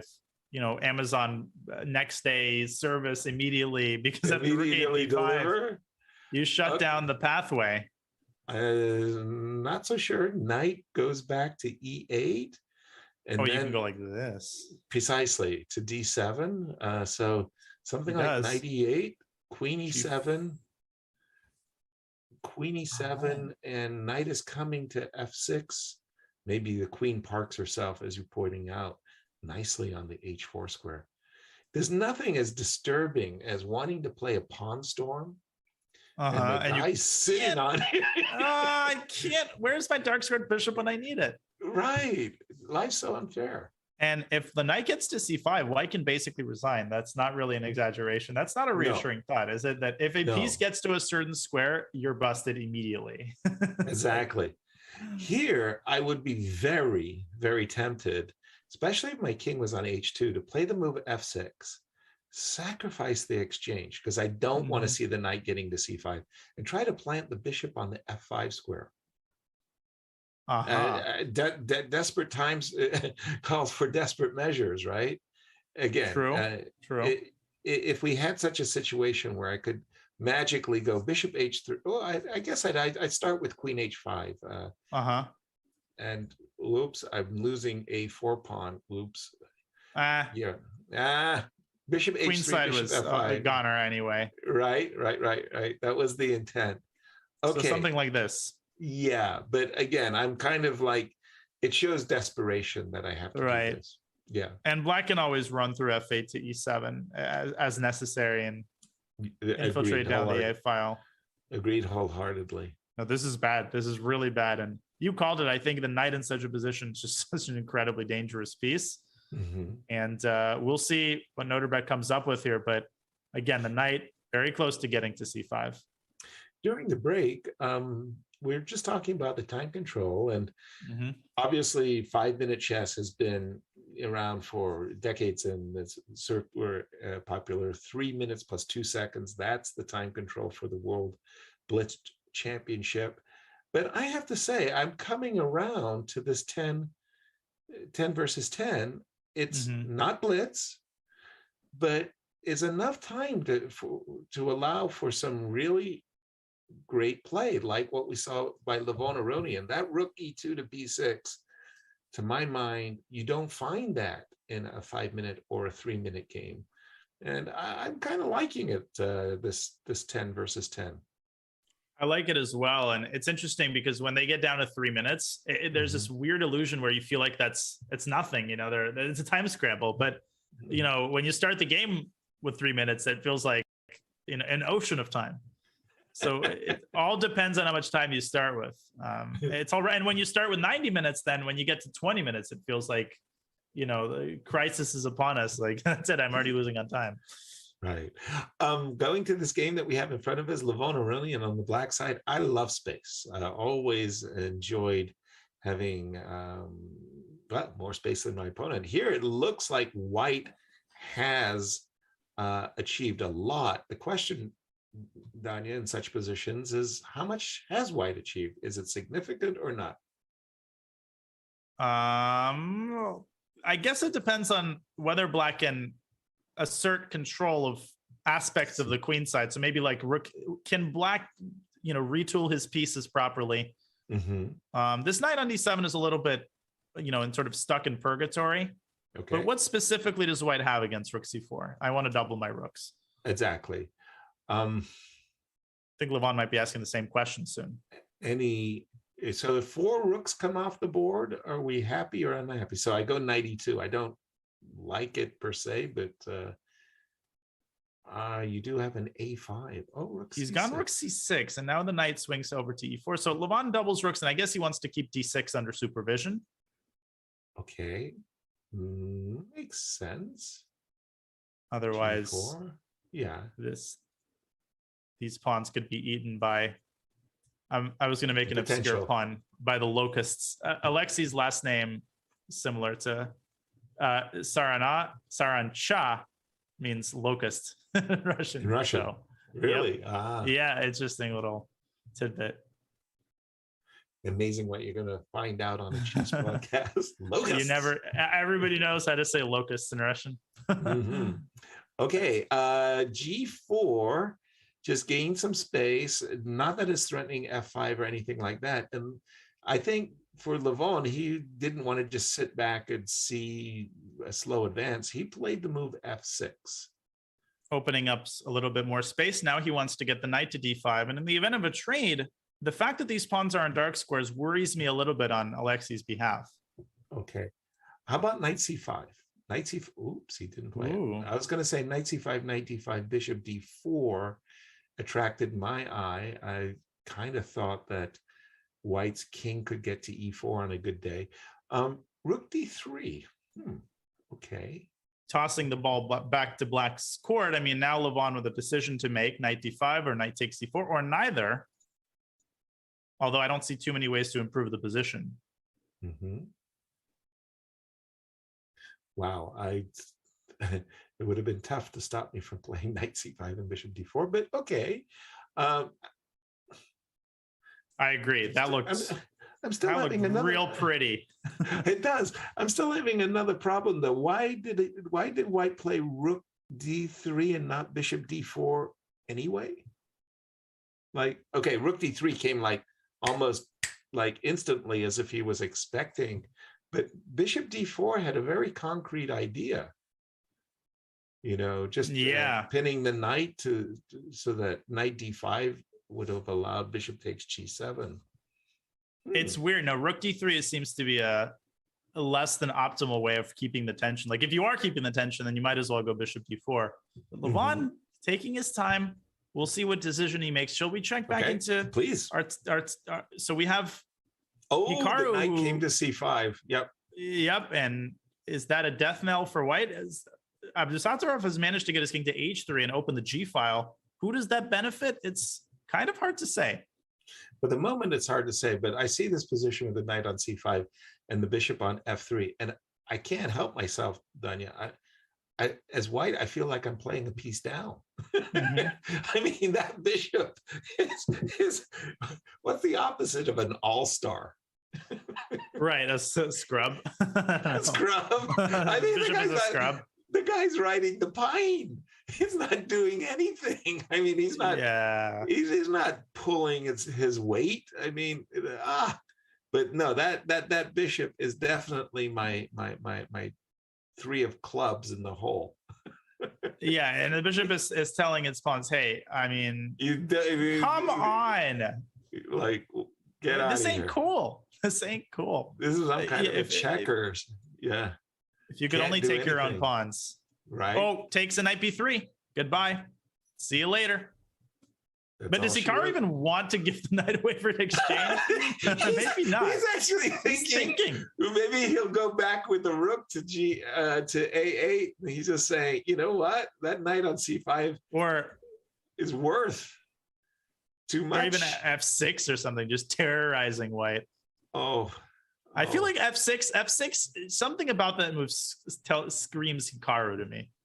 Yeah. I don't know why. I'm just getting a feeling.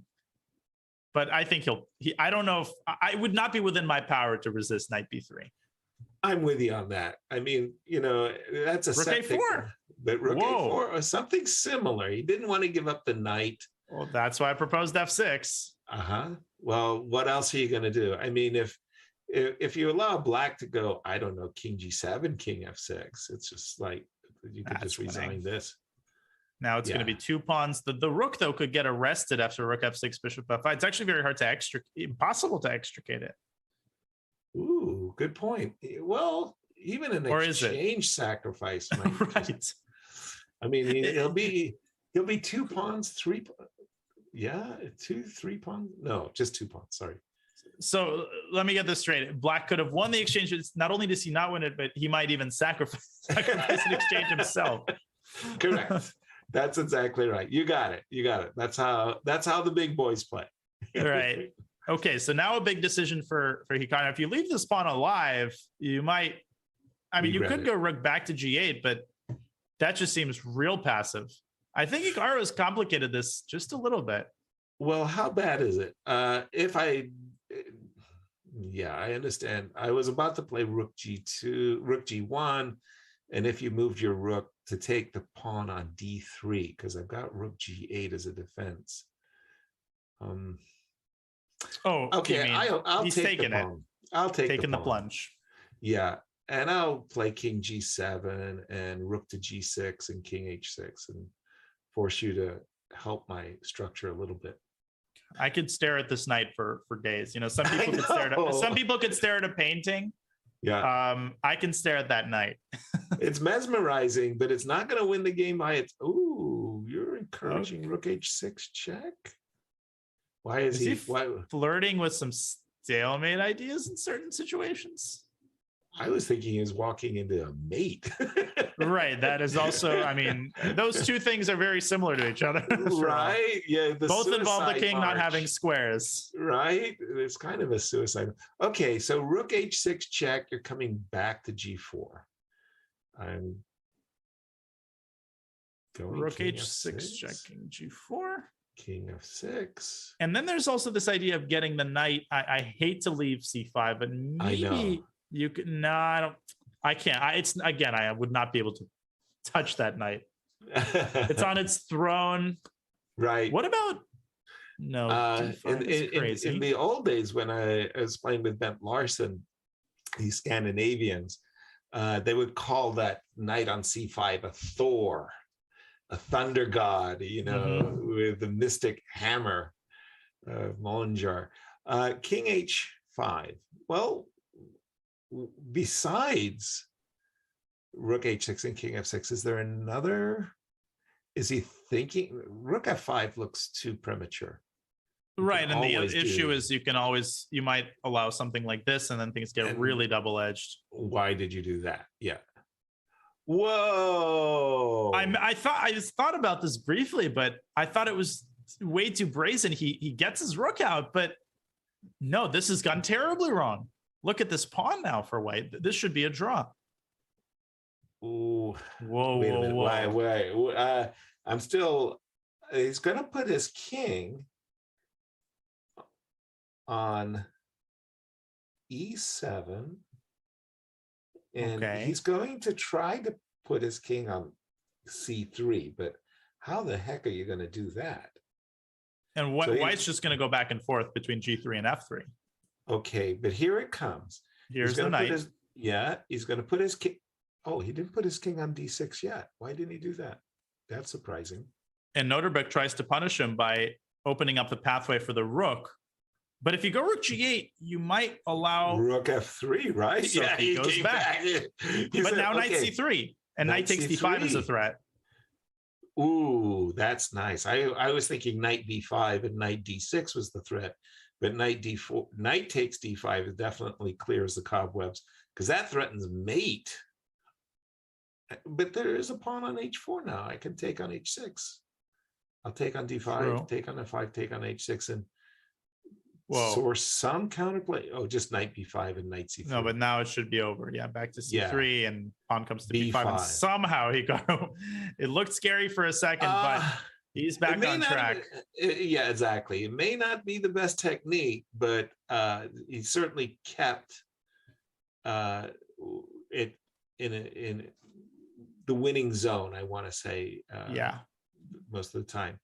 And this is basically over. We can look at the other remaining games. We can basically trust Hikaru to win this. We have a ridiculous position. What? Both sides have a minute here. Parham against Demchenko. But isn't bishop f6 check a nasty discovery? So, rook d3 was White's last move. I apologize. Setting up ideas of knight b5 and bishop f6 and knight c6. White's hoping to exploit that diagonal. So we have to stop him. Knight e5. Yep, I would stick a knight there. Bishop h3, another thing to keep track of for White. And White's position is on the verge of collapse here as Demchenko brings his queen back. I like that move. I also like bishop h3 a lot. That move sets up rook a2, just as you were pointing out. But getting rid of the bishop on f1 means c4 would have been weak forever. Anyway, rook a2. Here we go. This looks like rook black a2 all day. from all sides. The only chance for White is to mix things up, given that both sides are under a minute. They're basically playing a bullet game. Maybe throw on c5 or something like that. Precisely. c5, queen d3, bishop e5. Hoping to mix it up. Yeah, probably it's not enough. DE. Queen b6. Yep. And another game that's heating up, Levon might get flagged by Alexei Seirawan. He's down to 20 seconds. I think White's going to win this game. Ooh. Wow. H5 tries to sneak one in there. I was about to say H6, right? Okay, here comes F5 and King D5 and B6, B5, let's go. Nope, he decided to do it the slow way. Here comes Levon's king, but here comes White's pawn. And that is a very fast pawn. 10 seconds, and I think Black is actually losing now. B7 and bishop D6. Whoa, but then rook B7 and A2. Thank you. But you can also just flag rook versus rook. You can play F takes C5, bishop takes A3, and just flag. I think that's the most practical attempt. But Alexei has to move. You don't what you don't want to do is wait until you have 10 seconds. Exactly. You want to keep that very nice, 10-second cushion. Gosh, Levon, finding all the moves, and he has no time. He's got 3 seconds. How does he do that? No, that's it. Flag Angelus here. No, it's over. That's it. And Demchenko won as well as predicted. And so did Hikaru. So no surprises there. And atop the field, we've got 3 players on 3.5 out of 4. We have Hikaru, Jan, and Fabiano Caruana, basically the top 3 seeds. So things proceeding relatively normally here, but Yasser, everything is yet to be decided. 5 more rounds. I mean, we got 5 rounds. Happen. Approaching the halfway point, but for both Jan and Fabi, round 4 was a non-game, maybe pacing themselves a little bit, setting themselves up for a big finish. Absolutely. And we will go on a break, a little bit of a longer break in the halfway point, giving the players a chance to catch their breath. You're watching the Rapid Chess Championship presented by Coinbase. We will be back in just a little bit.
Bullet Chess Championship is back with exciting new twists. Now a double elimination tournament.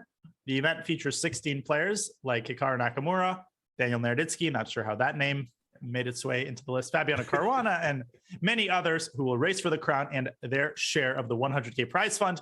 Catch the next round of the BCC on March 7th. That's 2 days from now, right here on chess.com. But Yasser, right now we are watching the Rapid Chess Championship presented by Coinbase. 4 rounds in the books. We're at the halfway point. 3 players. And by the way, I was wrong. It's 3 players. No, already another draw. Fabiano and Hikaru, even before I could even blink, they've already drawn. we haven't even got into the round 5. I mean, thrills and spills, by the way. Another round. Oh boy. Okay. I swear if I see this one more time.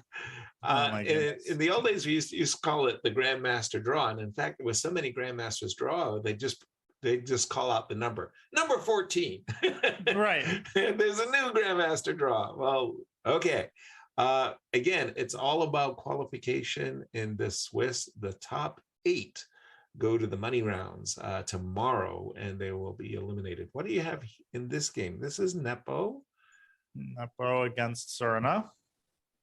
And F3. Whoa. F2, F3. That's a pretty committal decision. Yeah. Was there a tactic, something tactically wrong with the F4 there, the last turn?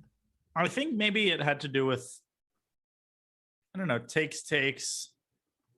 There's a check down this diagonal, but it's not that. The bishop on E2 guards G4, so knight G4 Precisely. never really a huge problem.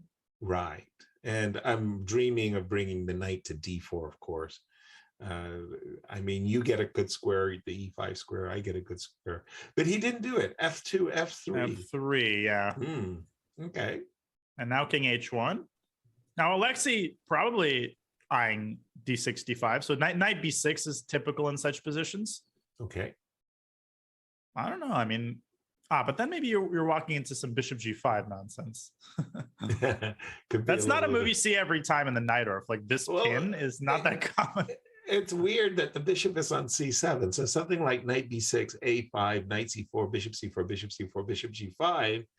And you start to think, well, what is my bishop doing on C7? Isn't it supposed to be on E7 in the Najdorf? Yeah. I mean, this is resignable, actually. Bishop takes F6 is crushing. Correct. Yeah, that's terrible. And knight D5 coming in. Not what you had in mind. How did it get there? To C7.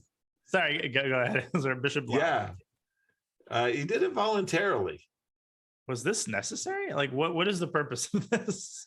I have no clue why anybody might think the bishop is better placed on C7, which is your half open C file, which you definitely want to use for your own operations.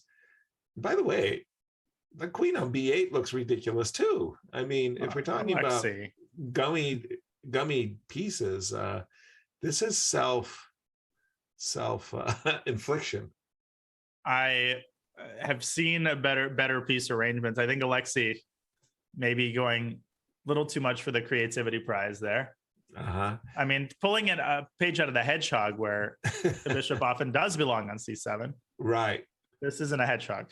No. A4, A5, a nice restraining move on the queen side, just clamping down on the B6 square for just a moment. In such positions, Dr. John Nunn loved to play knight on C3 to D5, entering into an imbalance of majorities. And okay, Black said enough. I need some space. Good decision, Danya. He's created weakness on A6. Yeah, now A6 is weak. D6 also bothersome. So he's taken with the bishop. Now, first question is, can White have himself some breakfast after bishop takes? That's my first question. Very good.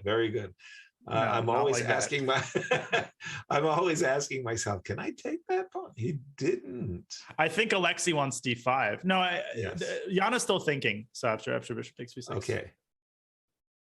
But I think Alexei wants to go D5, and Sure. while white's pieces are distracted on the queen side, strike in the center. Maybe that queen in some alternate reality can aim down at h2.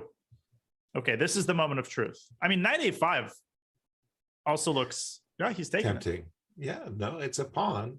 And Yep. how much counterplay is black going to really realistically achieve with the move d6, d5? So rook a6, bishop a6, d5.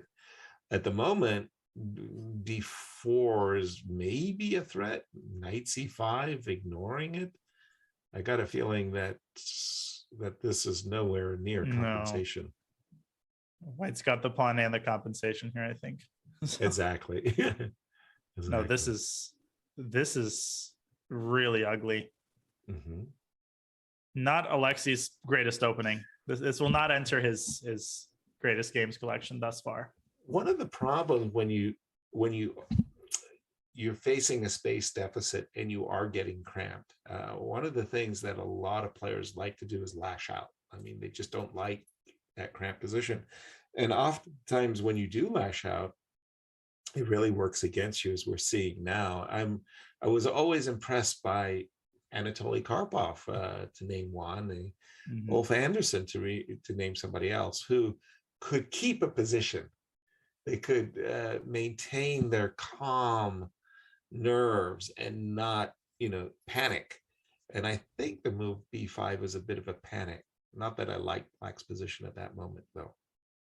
Right, but I can totally see someone like Karpov just hunkering down and Right.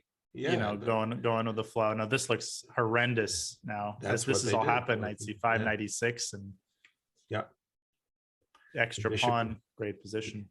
exactly. Let's take a look at some other games, because Let's this do one it. sure looks one-sided. Ooh. So we got Demchenko, Dubov. Demchenko, the other player, on 3 out of 4. Okay. We're seeing, it's not like we're seeing a lot of tactical attacks, but we're seeing a lot of positional play in this. I'm tired of Italians, though. I feel like every game is a structure with this open F file and the A5, B67 and the weak B5 square. And you meant to say Italian opening. Joko pianos. Enough Joko. Right. Pianos. Oh, yeah. I feel you. I mean, there was a time there when the Berlin was such a rage. I tell you, I was losing track, and mentally, it was a pathology. I mean, exactly. It was an international obsession. To talk about a pandemic, I mean, it had broken out. And the problem was I couldn't say, oh, this was a novelty, because previously Magnus had tried this and then Anand had tried that. And it was like everybody was playing it, and the Berlin, I mean, and it was terrible trying to keep track of the novelties and who was responsible for it. I know. King h7. Just give us your knee-jerk take of this position. Yeah, I mean, just to finish that top, it was like, oh my goodness, MVL found a novelty move 36 now that yields a plus 0.0001 advantage. Wow. And he only had to offer a draw 2 moves later. Wow. So I think I share your, my intuitive sentiment is always that black is in good shape here because of the F file. But I think if I meditate on this position longer, certain deficiencies in black's position begin to manifest themselves. Like, this is annoying. Yep. Black's central pawn structure is not, at some point white seems to hold the power in the sense of determining when to release the tension. And it's just not so easy to make progress on the king side. I mean, I'm always looking at G5, but with that comes with great responsibility, obviously. Right. With great power comes great responsibility. Absolutely. Right. Spider-Man tingling, my spidey sense is telling me similar things. And I don't like, in particular, the queen tension. So as black, I might find myself attracted to knight c6 to e7, saying, if you want to trade queens, okay, let's do it on my terms. Open up the F file for me. And if the queen drops back, then maybe the knight could actually, on a good day, swing to, I don't want to hang the pawn on d5, I mean, but I do want to swing to g6 into f4. Oh, that's good. I mean, what? Bishop E7. I mean, same square, but very different move. Wow. Does he want 98 knight? No. That doesn't make any. That doesn't seem to make any sense. Bishop E7. Didn't see that move at all. I mean, I'm confused. I don't get it. One. Nope. Bishop back to C5. C5. Okay. Whoa. Okay. I guess he's not worried about. I mean, D4 has to be calculated, but the rook Absolutely. on D1 being undefended, I think, is of great help to black here. That's the key. The fact that the rook on D1 is undefended. Otherwise, D4 definitely has enthusiasm behind it. Right. I'm still okay. If I F2, but how do you exploit F2? So if I munch on D5, you take with the pawn, I assume. I munch on E5, take, and there's going to be a bishop F2. There's going to be a shot G4 here. Yeah, there's the what do you call it? The puzzle rush tactic.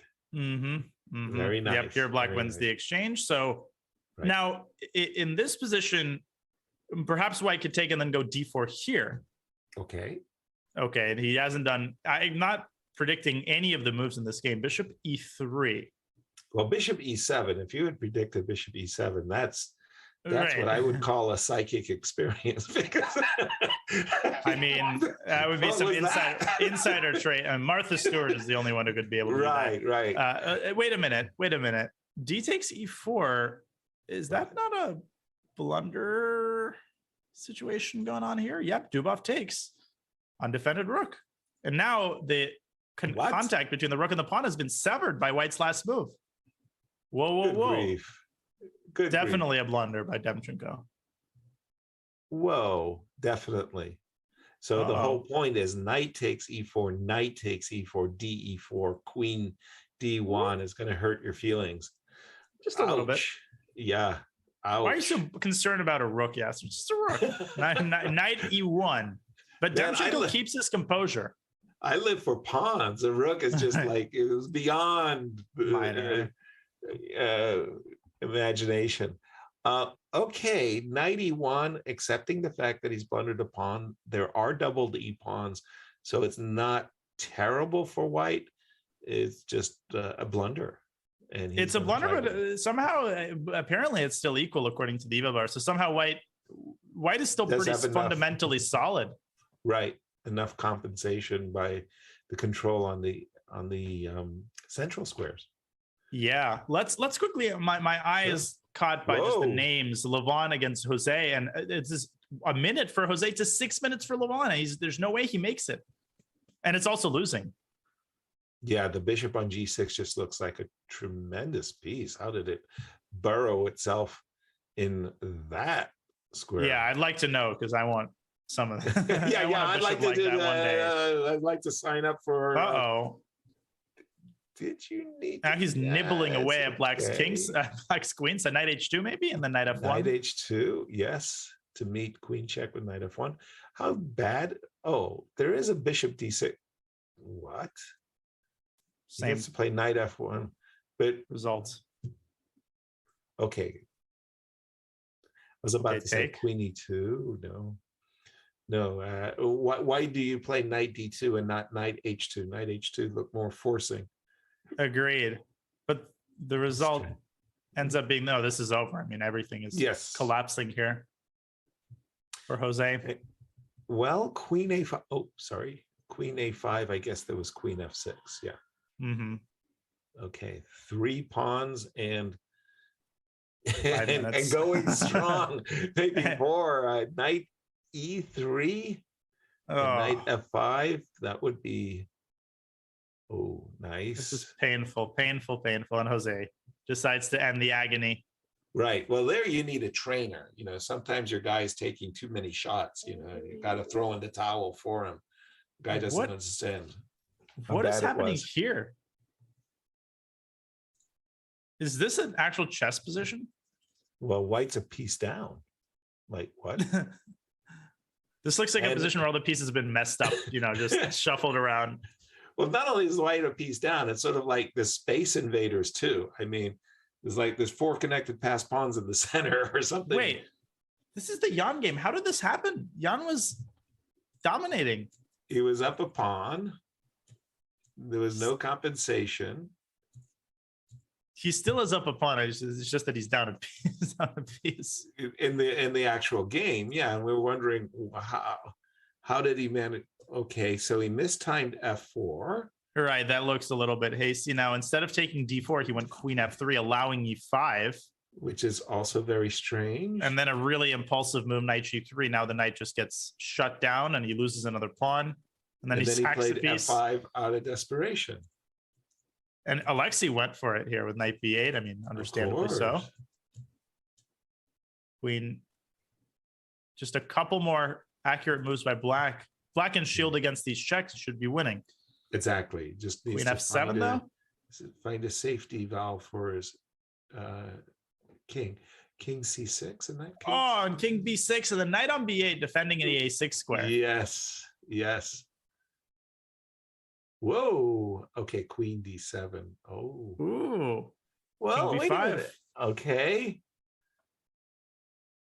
Oh, finally, he's got to play knight c6. Okay, that should wrap things up very, very tidily now. Although there's a mate threat. Hold on. Careful, careful. Yeah, don't go d2. Queen d4, queen f7, stopping queen c4. Alexei's not about to let this one slip. You could even take b3 here probably if you want. You know, I kind of wouldn't want. It's like, I can imagine my king slipping to b2, and I'm a happy camper that there's a b-pawn. That's true. That pawn on b3 is shelter. Right? Okay, he actually went the other way. He didn't play d2. He didn't want to allow queen e2 check, but now he's ready to set it up. Maybe he wants f3. No, he wants knight e2. And knight g3 ideas. Yep. Yep. And he wants rook c2. The ingredients are almost in place for checkmate. But wait, rook c2, f7, and rook g1. You know, Jan has a little bit of Hikaru in him in the sense that he just doesn't die. Yeah. Right. How is he doing this? Whoa, whoa, whoa. And by the way, the move queen g6 set up for queen rook takes d3. Ooh. Apparently, white had something much stronger there, but he takes on h6. Still f7 is the threat with a discovery. 47 seconds for Alexei. Wait a second. It's getting weird. Like, okay, so I want to play rook c2, f7, check, move my king out of the way, threaten mate. He's just stepped back, avoiding f7. Queen f8. Whoa. This is what's weird. Happening. If you take, then there's rook c2 with then mate. Rook c2. Ooh, mate. Knight f1. Yes, he's done it. Wait, rook f1. Where's the mate exactly? Rook f1, queen f4, king g1. Maybe you have to make a quiet move. Jeez, what a game! Holy. Well, you gotta take if you're Jan. I mean, otherwise you definitely get mated. Well, king g1, queen d4 check, and you're taking the rook, right? So you have to take. Oh, that's the point. And queen f4, rook c2 is happening. Now you can probably promote. Right. And rook c1. Yes. This is right. Now you can promote. Holy smokes, that was close. Really? Oh, nice job by Alexei. Oh my goodness. That was a drama in like 5 parts. I mean, what the heck was that? I'm still processing how many turnarounds in the last 10 moves, but amazing that it about Nepo, he does have that quality of resilience, tenacity, resourcefulness that he gets away with a lot. He really does. He didn't get completely out of his difficulties there, but that was impressive. Where do we stand after? That's incredible. Well, the games round have concluded. There's like once again 4 players with 4 out of 5. Fabi, Hikaru, Seirawan, who just defeated Jan, and Anton Demchenko. Well, the next round is going to start in just a little while. So we're going to go on our traditional 60-second break. You're watching the Rapid Chess Championship presented by Coinbase. Lots of action coming up in just a couple of moments.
Okay, back we are at the Rapid Chess Championship presented by Coinbase. Round 6 of 9 is underway. This is the Saturday Swiss portion. The top 8 players qualify to tomorrow's knockout. Yasser, it has been just breakneck, nonstop action, and quite possibly the best is yet to come because, you know, the top 8 hasn't been crystallized yet at all, and it never is until the last round. We're watching Fabi against Demchenko here.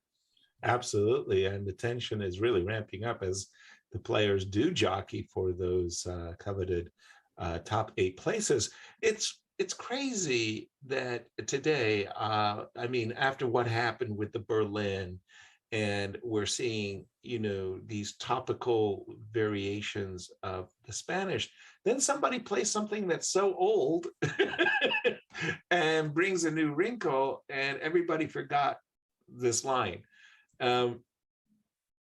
What's going on here, Danya? I mean, is this the latest and greatest in theory? I mean, wow. So this line with Knight G7, it has been very fashionable recently. Right?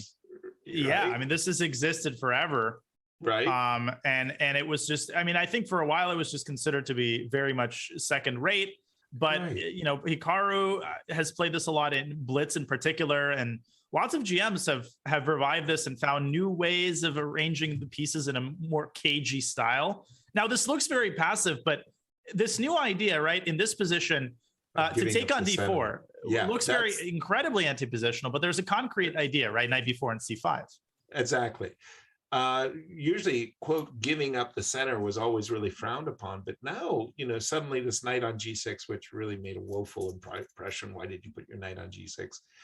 Suddenly starts to look really good. The bishop on F6 is, you know, steaming. Knight on G6 can pop into E5, and it's not the worst Benoni I've ever seen. I've seen a lot of bad Benoni. Far from it. Far from it. And so, yeah, I mean, it's the opening circus that is today's chess. Indeed. Everybody turns on their engines and comes up with some amazing approaches. Another quick question for you. What is the defense called? I think this is the Cozio, I think is the formal name, Knight G7 systems. Okay. And C5, C4, that's almost a page out of the Zaitsev, where, you know, you try to put your knight on D3. And, well, Fabi said, you put it there, I'm going to grab a pawn. The originator of this line, rumor has it, invented Knight G7 while sitting by the fireplace with a glass of wine. He felt very Cozio. And so he decided on Knight G7. In reality, it's a Cuban player, I think, who even faced off against Capablanca in a couple of matches. Very strong player. Okay. Just shows you that these ideas, they have aged pretty darn well. Truly. And I love those moments when I'm the very infrequent occasions that I'm analyzing an opening, you know, once a year, and some game pops up and it's Chigor and Tarosh 1905. And, you know, it's moves. And then the other game is Nepo MVL from 2017. Sometimes that happens. Nice. Okay, Rook C8, and Anton says, look, I mean, I understand you want to play Queen takes D3, but I'm willing to trade off that pawn for that one, that pawn on B2. And I'm pleased as black with this trade. This is black phenomenal. doing good? Black That's is what I'm thinking. doing great. I think only black can talk about being better here. That's exactly what I'm thinking as well. I mean, the move Queen A5 begs to be played because you start to eyeball the C3 square as a potential. Move like Rook C3 comes to mind, playing for a queenside majority. But yeah, this did not impress. Pardon me. I want to say that Fabi's treatment did not impress. No, allowing that knight before C4 idea, like you said, a dream Benoni, and Demchenko thinking, he could play H6 and kind of punt. Chill, yeah. But I like your idea, Rook C3, or probably Bishop C3 runs into Knight B3, but okay, trades. He goes after the pawn. Materialistic. Much more. I love it. Much more direct. And hey, if you can't find a reason why you can't grab a pawn and get away with it, then you owe it to yourself as a player to play it. And if your opponent did have a resort, well, tip your hat and say, good for you. But if you see Rook C1 and Bishop B2, and you're thinking to yourself, all I got to do is choo-choo my queen side, my gosh, that's great. Okay, here we go. I really feel like it's an all or nothing now because Queen A3 runs into Rook C7, right? Well, that is quite likely to happen, I think, because having said A, right. You got to say B, and after Bishop E8, black is still only 2 moves away from choo-chooing his way to promotion. Exactly, victory.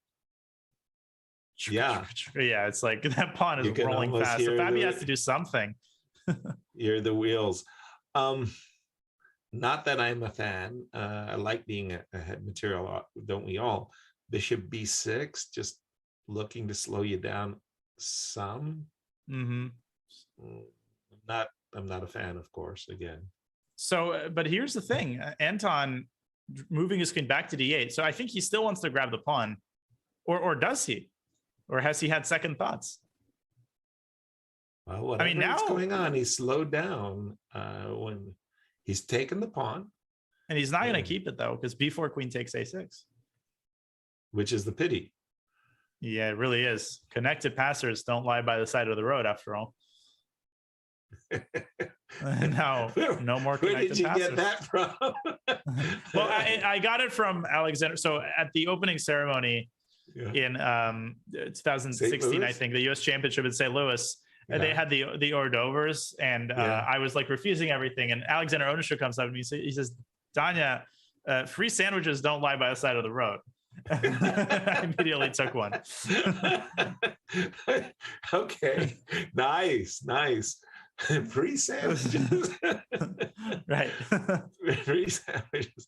Okay, queen on A6, by the way, was spying the D6 pawn as a tender morsel. Bishop C8 defends the pawn with the queen and tickles the queen.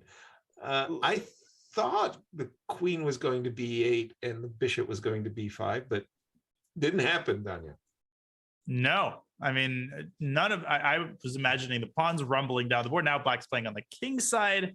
I really don't know about this. And hey, come on. I've got to be a supporter here. In the Benoni, when you get in the shot F5, usually you're a happy camper. Now I can't say that this was exactly the timing that black wanted, but F5 to break up the home team of E4 and D5. Right. I get it. But there might be a new home team on the E6 square at some point.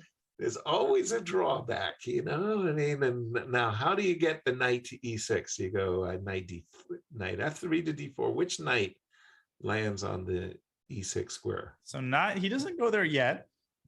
Okay. A bishop H3 is always something to not forget about.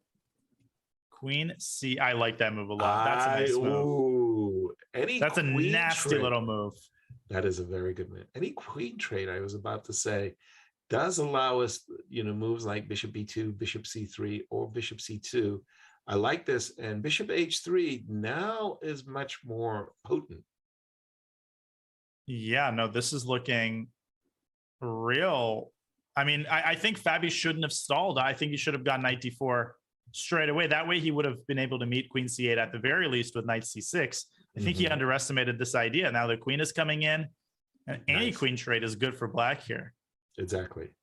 So, but the problem is, where does my queen go? I don't want to trade. Right. Queens. So where does it go? B5. I don't see a good square. Queen c3. Okay, if I'm going to trade queens, let me do it on my terms. Queen c6. Okay, so let's say I grab, munch. I don't know, rook c8 maybe. Looks reasonable. Yeah, you got it. Knight. This. And I this has dead liquidate somehow maybe. Knight a5. Knight e5. Yeah. The Bishop battle rages. F4. Gosh. Rook e4 is on tap. I could take here. Good point. Rook e4, knight a5. Yeah. I mean, this still should be a draw, I think, but probably black is not, not too worried here. It was a tricky line. Oh, this happens. Queen c6 happened. Okay. Bishop e4 and knight ft4. Yeah, Fabi probably felt that he didn't have a choice, but had to allow the trade of queens. And again, he's thinking that queen takes c6, d5 takes c6. Whoa. What? By the way, Hikaru, I was looking at his game with the corner of my eye. I'm sorry to interrupt you. It was a very combative position. It was, but in fact, Hikaru was just winning the entire time because of his control over e4. And he just crushes Alexei Seirawan. Wow. That bishop b5 is very visual, of course, the absolute pin. And that game was not even close. I mean, there was an IQP structure. And then at some point, f5 turned looks tables. But I really don't like, I think knight takes d5 was a really bad decision. Ooh. No, well, I mean, if he had to follow it up with f4, yeah, then that's not why you played this. I mean, here you might want to play knight g3, e2, and just say, okay, let's keep the tension going. There's a tactical idea with knight e4 as well that comes to mind. No, I like that one. You've got h7 on your agenda. Gosh. Oh, that's much better than the game. The game looks a little bit more passable than f4, but in any case, Hikaru defeating Alexei and very much in control of the tournament and almost guaranteeing himself the top 8. Back we go to Fabiano's game. By the way, it just feels to me that, I mean, in this whole COVID and streaming and what Hikaru has been doing as a streamer is remarkable, but his chess, he's looking really great these days. I mean, his chess has been, gosh, it really is. I mean, the confidence level and just, yeah. By the way, everything's going great. Benjamin Bach, I think people in the chat jinxed him because I think he had a good position, but now it looks like White's attack is crashing through first. And those pawns are just so close to coronation. Oh. Yet so far. So close, yet so far. Oh, that's painful. That's a painful move. You'd almost like to play a move like rook d6 here, but queen g6 is the culprit. You don't go rook takes d6. Right. Then queen because d6. of that. And then the two pawns have fun on the queen side. But no, queen g6 is the evil intentions. Gosh, Nepo's so tricky in these positions. King f8, Benjamin trying to brace himself for impact. You could also, no, you couldn't go rook e3 because of queen takes f6. Ooh, that definitely would be ugly. Check on h4, also bad because of queen h7. So maybe that's leaving rook g6. Which he plays. And by the way, rook g6 did come with the awful threat of rook h6 check. Oh, now another awful threat. That opens up the diagonal. Nice. I think that's all she wrote. Oh. Benjamin, he's in there with a shout. He's still fighting, stopping queen e5. Very resourceful move. Definitely. That is when I realized I had become a good player. I realized I had become a good player when my opponents had to play really good moves to win. Like I wasn't just losing the games by blundering pieces and something, that they had to play a good game. And that move, rook d5, shows that Benjamin, oh, look at g3. Classy G2. idea. Wow.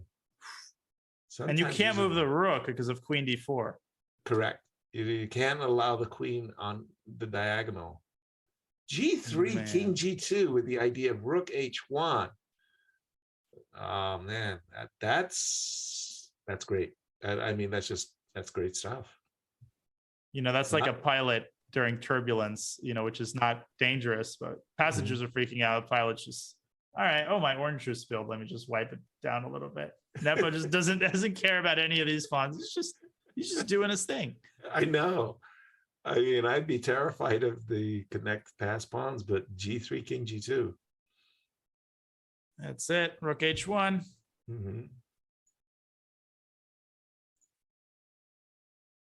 And in the meantime,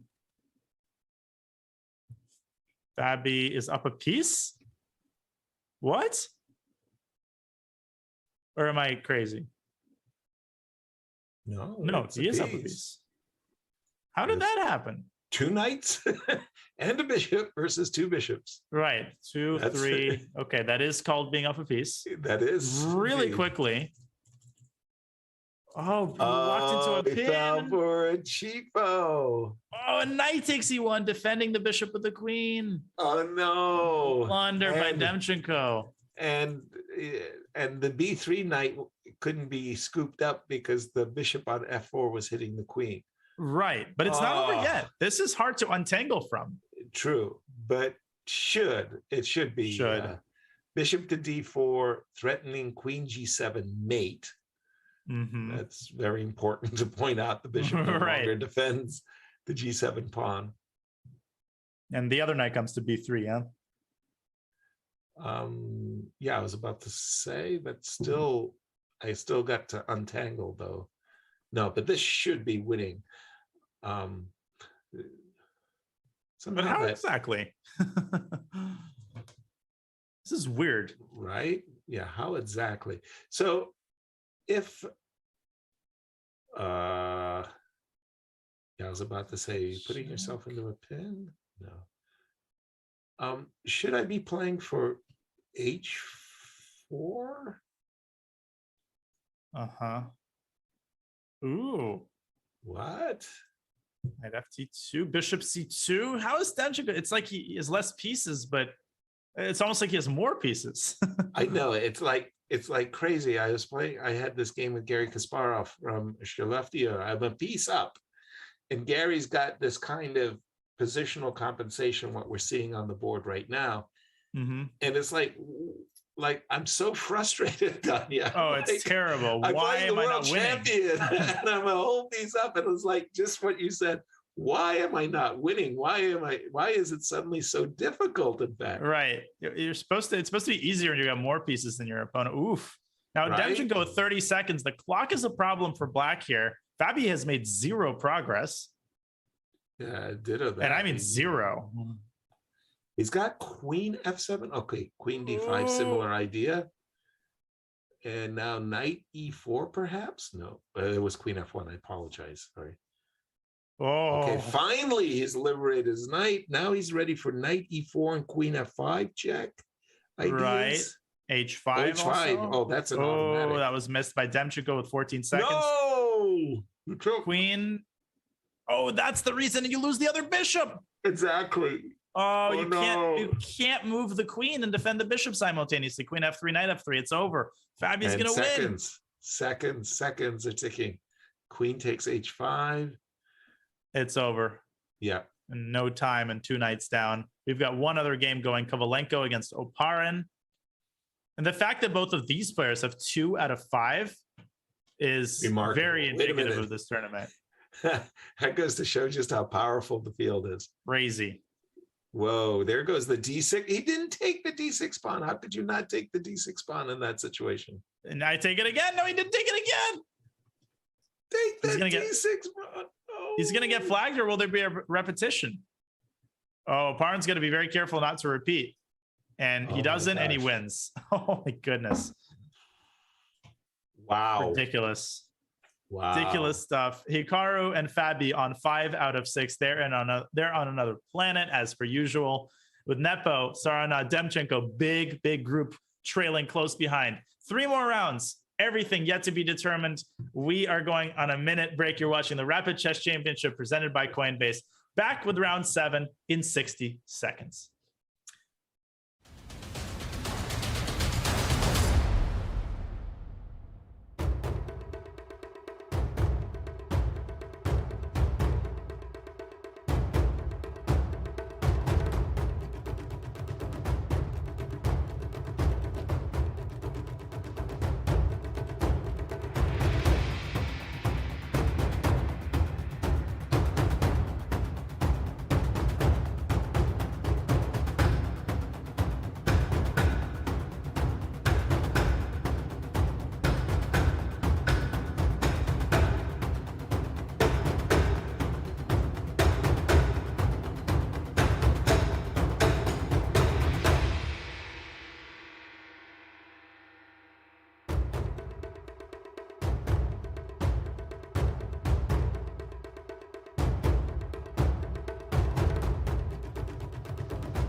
Welcome back to the Rapid Chess Championship presented by Coinbase. Round 7 is upon us. We've got Paravian Caruana. We've got Hikaru facing off against the famous player against. Oh my God, you will not believe this, Yasser. This is the first time I'm ever seeing this draw. No, not again. Not again. Grandmaster draw number 12. At least playing the Grandmaster draw number 18. At least Exactly. At least a little variety. I mean, it used to just be the Slav, right, with CD5, CD5. I think that's the old school draw. True. But now they've got all this newfangled stuff. In the Queen's Gambit, there was this perpetual check. I remember playing blitz chess with my friend Mike Shahadi, the father of Jennifer and Greg. And he would say to me, I'm going to hit you with so many rights, you're going to be begging for a left. after seeing this draw so many times, I was like, I'm begging you, just any other Grandmaster draw, please. Right. Not that one. Yeah. That one has to be banned. Banned. All right. And Fabi on the black side of this. This is the, do we call it the Scotch ending? 4-night Scotch, I guess. Yeah, and Paravian has been playing exclusively only this. He's literally played only this line in all of the Rapid Chess Championships. Mm-hmm. And I'm a little bit sick of seeing this endgame because I've looked at a lot of his games in this endgame. And it seems like every game somehow ends in a draw in the end. Uh-huh. So. Okay, so not the particularly rich position. What other games are crucial? Levon is still on the outside looking in, or is he? Mm-hmm. Is he on the fairway? Levon, that is to say. Let's see. So he's currently in 6th spot. The interesting thing is number 8 right now is chess worth 3.5 out of 6. So 8th place is only +1. That's actually pretty wild. Wow. Levon playing Bach again. Bach losing to Nepo, so your reward black against Aronian. Like good news and bad news. Exactly. What are the good news? You're playing Levon. What are the bad news? You're playing Levon. Like the arbiters hate Benjamin, poor Ben. I mean, like, this is his reward. Darn. And unfortunately, I really don't like Black's position at all. This is one of those positions where the double fianchetto has gone horribly wrong. Oh yeah, this is bad. Real bad. Yeah, the bishop on b7 is just dead meat, and how did knight this on happen? g4. Siciliano, and somehow delayed Alapin, and Benjamin just allowing d4. I had a nemesis, Ulf Anderson, and Ulf really had a very good score with me, and he allowed me to do this precise thing. He allowed me as white to get in this central pawn duo and this kind of delayed Alapin, as you described it, and it really went wrong, and he never recovered. It was just a very bad position for Black. How good was Ulf at his peak? Oh, he was scary. I mean, he was number 3 in the world by rating. Wow. But there was only 2 guys who ever disturbed Ulf, ever, and they were Karpov and Kasparov. Not the worst company to be in. Yeah. I mean, like, everybody else was like, Ulf, would you like a draw, please, please, please? Right. And Ulf was amazing, number 3 player in the world, and he had this very unique, highly defensive, highly, I want to say, tuned style. He was playing a defensive combination before you realized you had an attack. Right. Like, damn, why is the guy trading off all the pieces? Then he would show you. And it's like really weird. The other thing that was very interesting, and make it very brief, is he was a top player for correspondence chess. Wow. Yeah. I didn't know that. Anderson. Ulf Anderson, check it out. He's a top player. And what correspondence chess forced Ulf to do was calculate. So Ulf was this incredible calculator. He just saw long-winded, lengthy variations. And you were like, man, I stopped, after 3 moves. Right. This guy was going down the primrose path for 12. Anyway, what have we got? We got a white doing nasty things here. We do. I mean, Queen C2, I thought was Ben's idea, but I mean, Rook D1, yeah, just very calm defensive, Ulf Anderson style. Right. Defend the knight on D2. You're hitting E7. You're hitting A7. This has happened.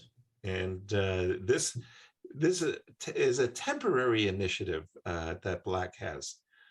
His pieces are going to get beaten back.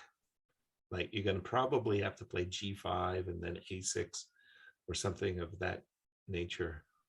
Right. Yeah, it's a pseudo initiative indeed. I mean, the queen is the only piece that looks intimidating, but everything is, Black's position is falling apart at the seams here.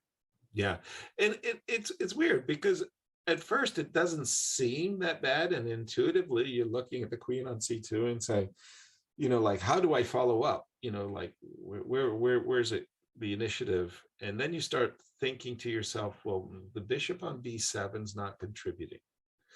The knights are actually, I mean, they're more like a liability to one another than they are ferocious attackers. F2 is well defended, H2 is fine. So it's easy for white.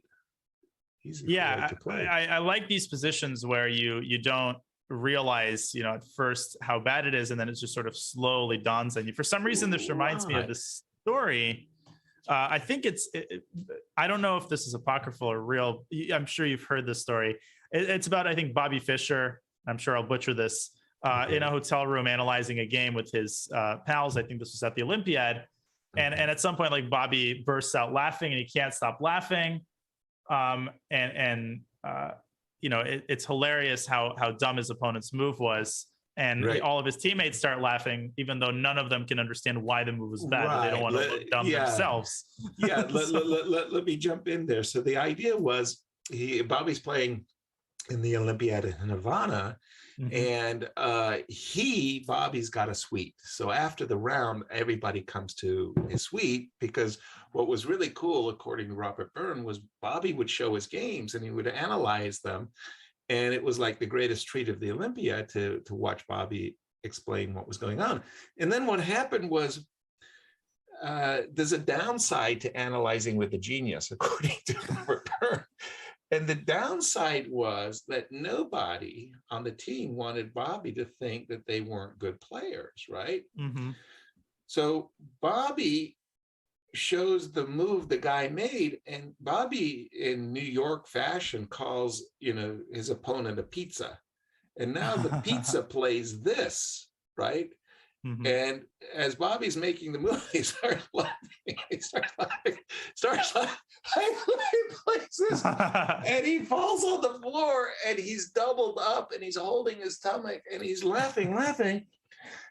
And all the guys, there's 5 other guys, the grandmasters, and they're looking, they're trying to understand what they're missing. They don't see what's wrong. What's wrong? Bobby's not even paying attention. And then finally, Robert said, I saw the answer. And I started laughing. Another guy sees, and he starts laughing. And then Byrne points out the move that Bobby is going to make and wins the game. And now everybody can start laughing. Right. But Byrne explains that for that single moment, he was absolutely terrified that that Bobby was going to Bobby would be able to tell. Right. Bobby would be able to tell. Darn. Oh, it was pretty funny. The downside of analyzing with the genius. What are we doing here? We're taking a pawn? Give me that snack on A6. Taking a pawn, and he's got more time on the clock. But Ben, he's not going to go gentle into that good night. G5 is an idea. That bishop on G7 still has a couple of punches left to throw. Okay, how bad is it? Give me another pawn. Rook takes B6. Okay. Do I have a little backward hook here? But then you have rook B4 or even rook C6. I was thinking I was going to use like the knight on C6 as maybe a way of jamming up the works if I had to. Okay, so I guess I'll try G5. Right. Or and I assume apparently, is there some other move? What? Besides G5? Besides bishop G3, it doesn't like bishop G3. Oh, he's saying G4 perhaps. Wow. That's and then funny. Preserving the bishop. Nice. Wow. F5 is a By the way, yes. Big surprise. Fabi Caruana is a draw. Right. Nice. Huge surprise there. Okay, so we'll see what Ben comes up with here. He goes rook C8. Okay, so hold on. The knight dropped back to F1. Oh, so he didn't take the pawn. He went knight B5 and then knight F1. So he wants to put his knight, I'm assuming, on E3 to stop rook C2. Was that his grand idea? I suppose so, but now he's hesitating before going knight E3. Okay. Rook A7. Whoa. I don't like that at all. What is he doing? Takes hard to guess his moves. Wait, rook C2. And if bishop E7, isn't there rook C7? The old fork. No, I go knight C6 and bishop D6. Thank God. Oh, nice. Man. Rook C5 by Benjamin. Wow, it's really hard to guess the moves that are taking place. Yeah. Why this? Why is the rook good on C5? Now E7 has to be defended for sure. Maybe it's time for G5. That means he's not going to play it. I feel like not a single move here can be predicted. No. And unfortunately, G5, I mean, your F5 is going to be tender for the rest of the game. Bishop G3, and if you take on G3, knight G3, yeah. So maybe wake up the monarch, but I don't know. Lazy king, put him to work.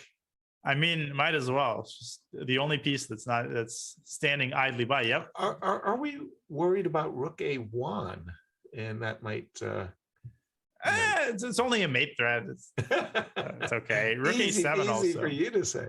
Okay, Right. rook a7. Yes, I like that a lot. Wow.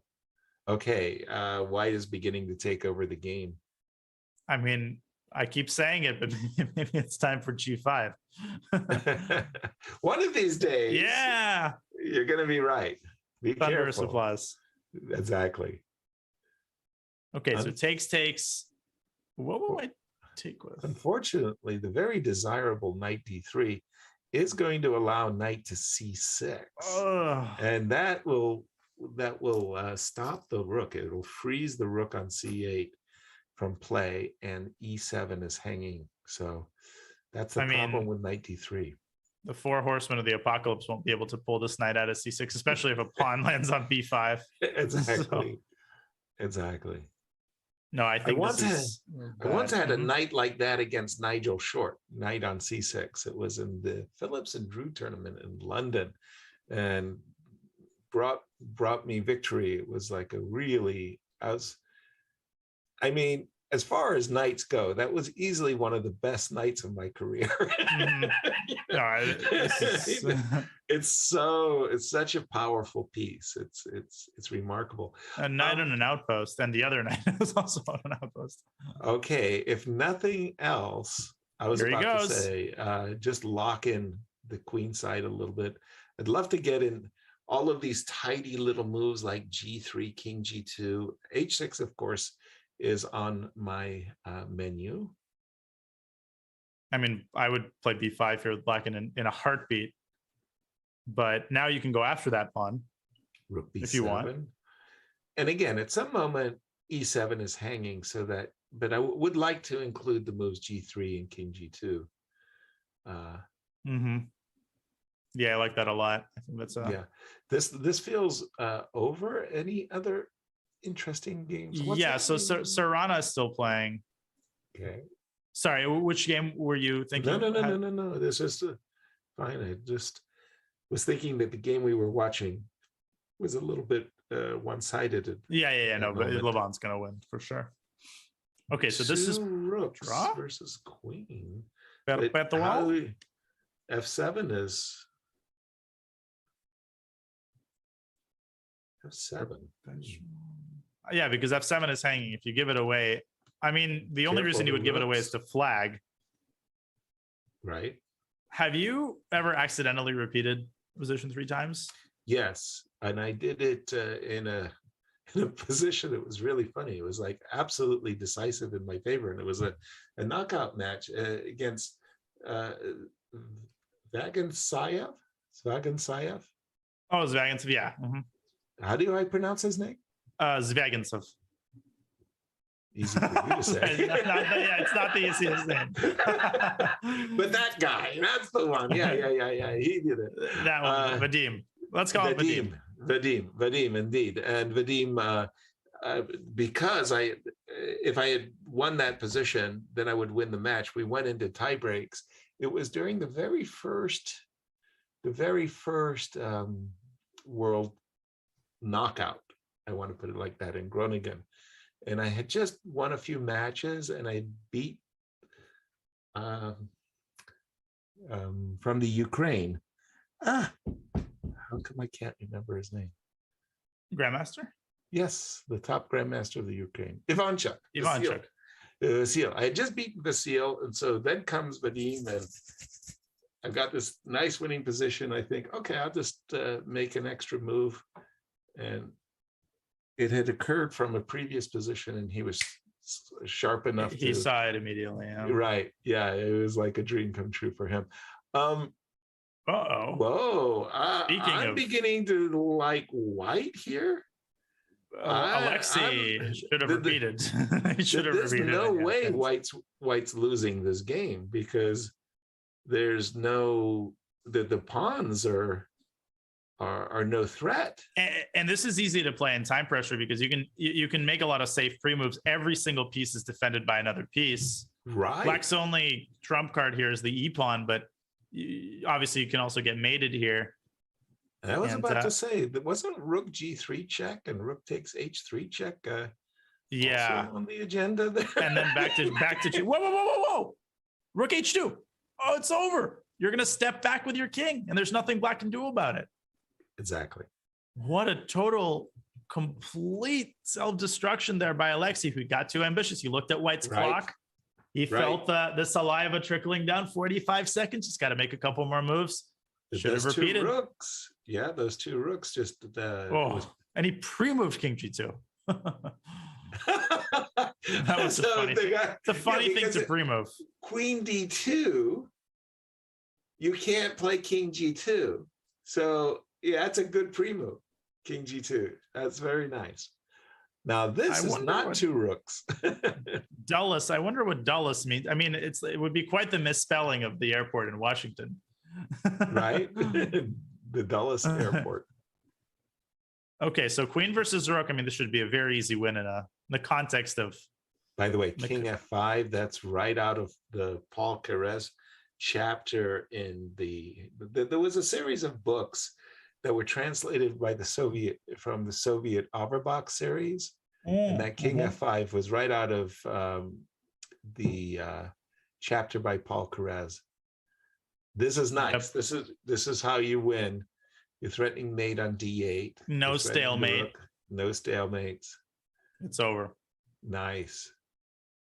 Yep. And Dubov with a big win. He's going to go to 4.5 out of 7 and probably make it back into the fringes of the top 8. Right. Okay. We've got, Wesley has really scuffled here. He's on -1. That's unbelievable. That's about to change.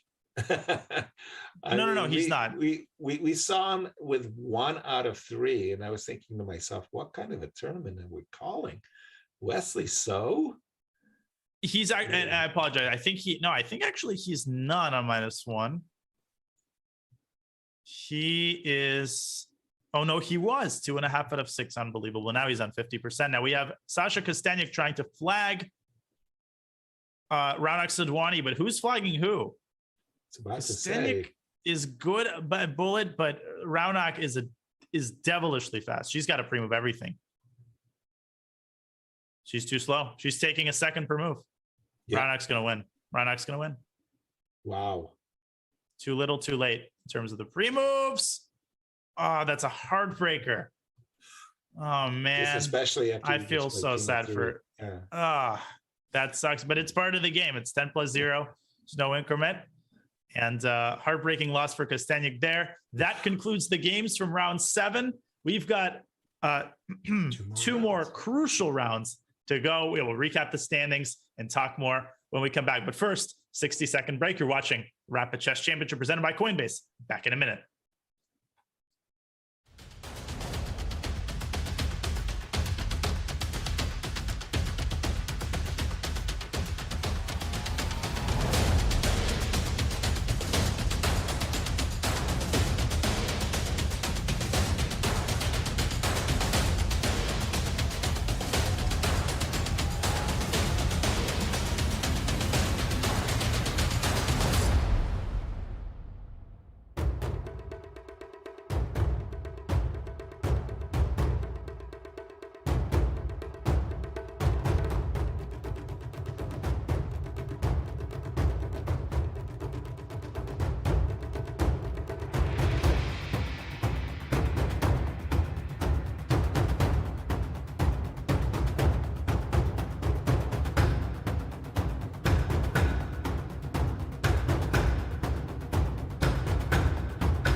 Coverage of the FIDE Grand Prix returns March 1st right here on chess.com. Who will win the second leg after Nakamura's first stage victory? Kachgiri, MBL, Mamedyarov, Vidit, and others as they vie for Grand Prix points in the top spot. Join Ben Bach and WGM Kedi Tsatalashvili for all the second leg action on chess.com. But right now, we've got round 8 action from the Rapid Chess Championship presented by Coinbase. Yet another Berlin draw in Caruana Aronian.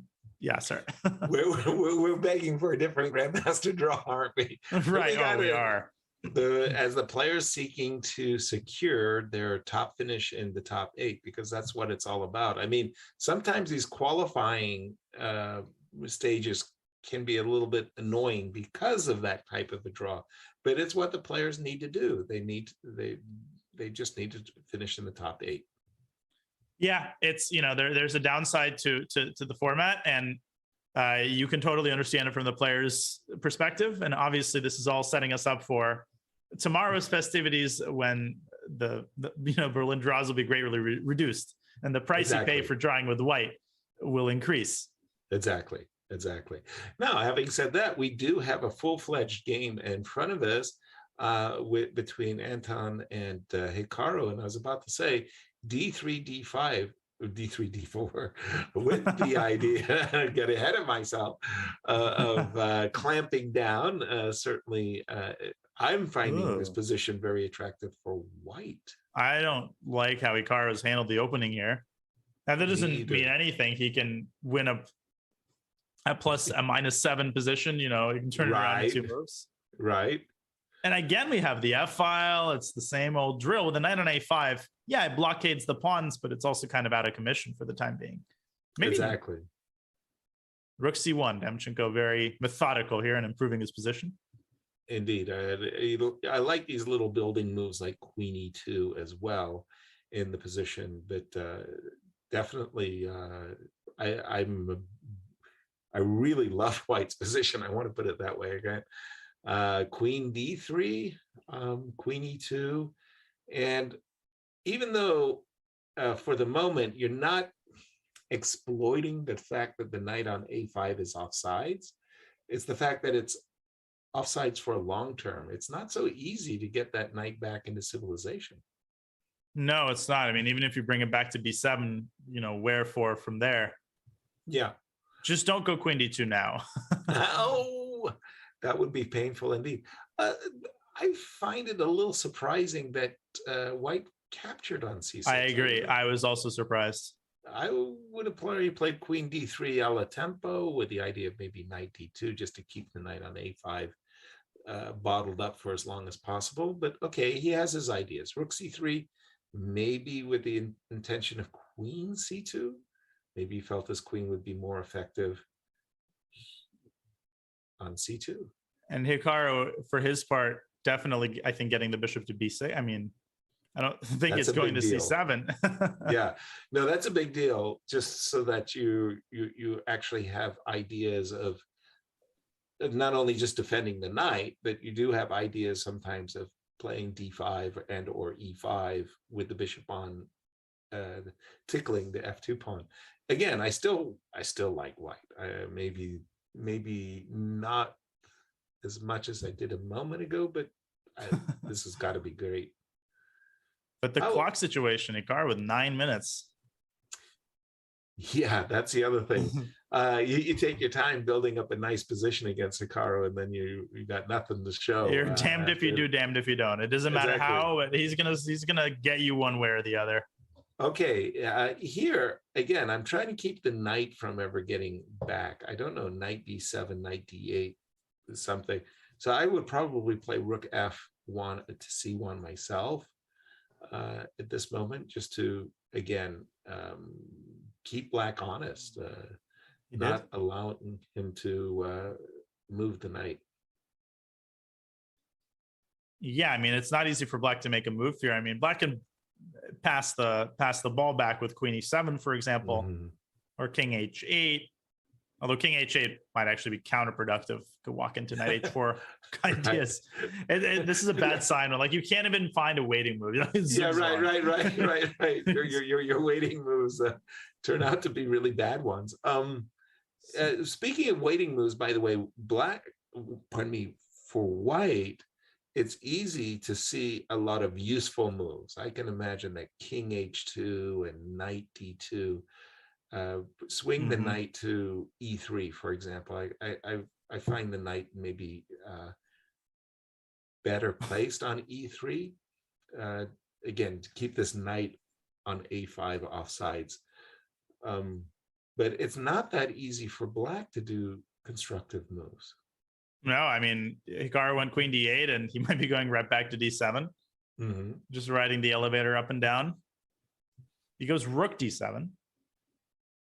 Okay. The issue is he's bleeding white's clock continually. And, you can imagine 15 moves passing without too much substantively changing, except white's clock, which will be down to 2 minutes by that point. Right, Anton, exactly. Eventually, he's going to have to, press on the gas pedal one way or the other. It's easy for me to say. What exactly does he do? Exactly. It's funny. I mean, you almost start thinking about rook takes c6, which justifies this knight being right, misplaced. But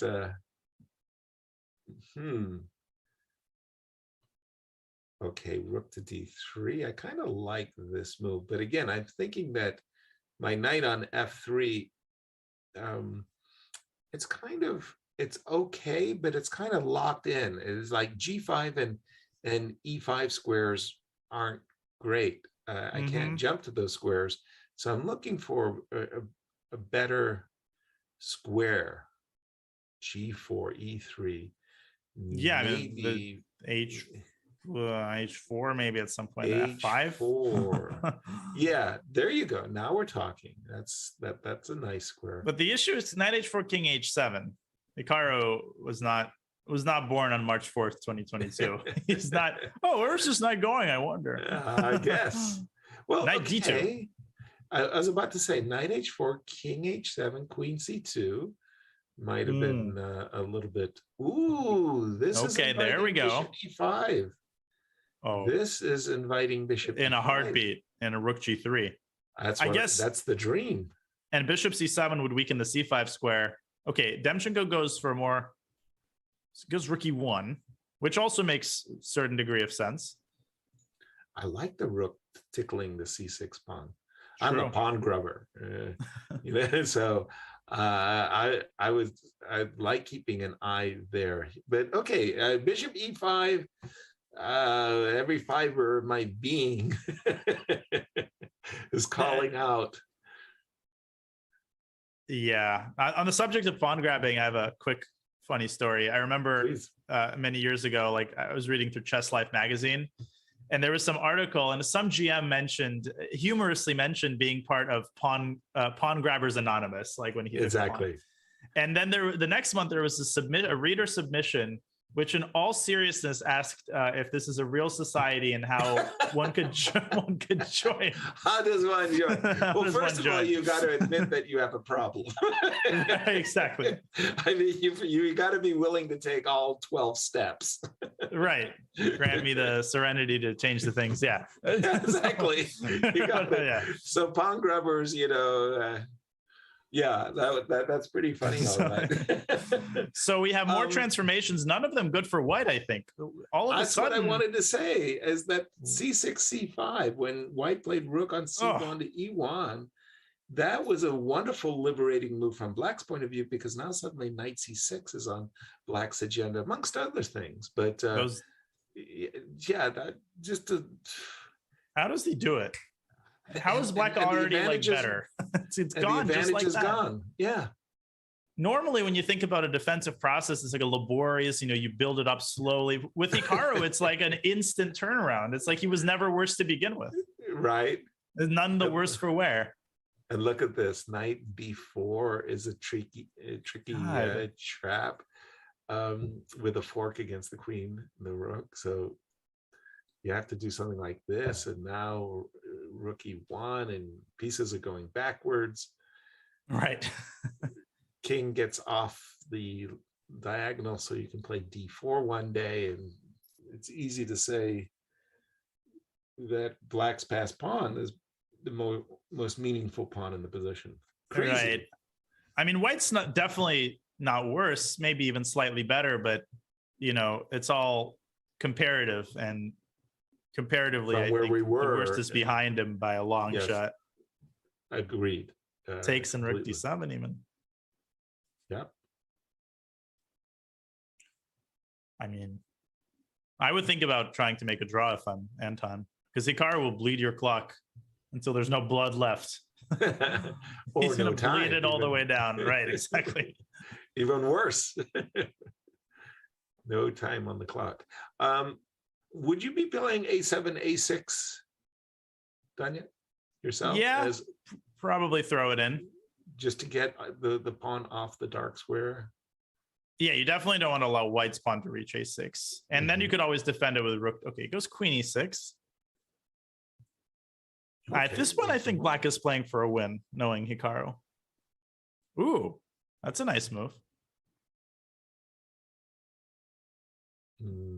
Threatening maybe bishop c5. Yeah. Rook f3 on a good day. Maybe wasn't the wisest to allow that. Queen e6, yeah. It's kind of, okay. Little sloppy there for Hikaru, and now he's got some issues to deal with. Right.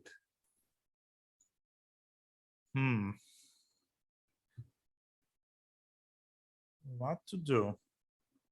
Well, bishop a7 may not be a threat because there's a check on e1 and a check on with the bishop, but because of the awkwardness of the pinned rook on d7, bishop a7 is something you have to be aware of. Right. As is, I mean, I think bishop c5 is the immediate threat. That's the, yes, you can really feel that that's the problem right now. That Hikaru's having, and so he's dealing with that. It's still bishop c5. I think Hikaru might be rook. Well, rook c7, queen f8, and I win a pawn. Not saying. Oh, maybe he game. just. Oh, that is true. Yeah, you can drop a pawn, but get it into an endgame. So I feel like, yeah. What exactly? I mean, the eval bar was not concerned about this move, and yet everything I try to do with black just makes it okay. I guess we're about to find out because Anton just played bishop c5. I mean, okay. Queen d8. No. But then you drop the pawn on a7. Check. Oh, check. Okay. What am I missing? Is there f4? F4, queen f4, g3. Precisely, I understand. And then queen f7. Bishop takes f8. And you've got then check. F2. Then right. Okay. So g. Ooh. I was about to say g3, and here. So g3, I guess rook f7. Ooh, Hikaru goes for it. My goodness. Hikaru playing for a win? That's just crazy. Ridiculous. Rook e3 here looks possibly. Anton trades. Now, obviously, Hikaru can make a draw here if he wants. But he's going to go for it, I think. Or is he? Nope, draw. Yeah, I think it was a good bail. I mean, after the move queen c8, I just felt like white was better. But okay, remarkable game. Indeed, and another big game for the tournament standings as Dubov, and somebody deconstructed his name. I actually didn't think, I should have thought of this, but the first three letters of his name means spirit. So in Russian, so spiritless. I mean, not that that's like a household term, like, oh, I'm feeling spiritless this morning. Like that every day. I'm feeling dullless. Yeah, but his position's full of spirit, I think. I remember in the old days they had these translating machines. So you typed in something in English and it typed out an answer in Russian. So this typing machine, this translator box, you typed in out of body, out of mind, or out of mind, out of body, and you got the Russian. And then you took the Russian and translated that back into English, and you got invisible lunatic. Oh my goodness. Invisible lunatic. Exactly. Whoa, E5. Look at that. Unveiling the threat of Queen D7. It's all Pacasito. The chickens coming home to roost here. I mean, this is just... Oh my word. Now White's king happened. Goodbye. Queen B1. It's all over, baby. Except for the crying. Oh yeah, that's going to begin right about now. It's literally, White doesn't have a single check. It's These pieces have been banished. Not fair. There's a great line. Magnus, this was in Oslo, it's a press conference, and there was Magnus, happy tournament winner. It was this event, the Norway chess, and a young boy in the audience. I mean, the media, the professional media, were all doing this thing, but this young boy, when did you stop crying after a loss? Said the young boy. And Magnus looked at the young boy and said, what makes you think I ever stopped crying?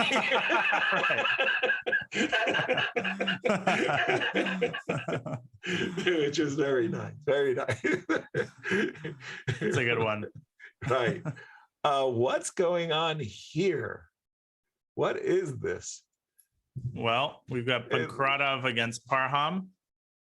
It looks like a complete mess to me, but it's entirely possible that Black is doing great because his king on d5 will be so dominant. Ugh. And it's coming into c4 potentially. Yeah. Right. Both sides of a protected passer. Right. And white. Oh, and apparently, what's going on? E4. Here comes E4. But how E4? And then G4 will hang in the end. Knight exactly. F6. That's right. Ooh. Yeah, E4 is really strong here. He's making sure of it. There he goes. He's done it. He's going right back to F6. Or not. Actually, maybe not. And King E2 is a nice defensive move. But how about Knight F6 and King C4? Precisely. And then you're ready to nursemaid the D pawn. Yeah. Uh-oh. King D3 and King C3. Or maybe D3 and King C2 and right.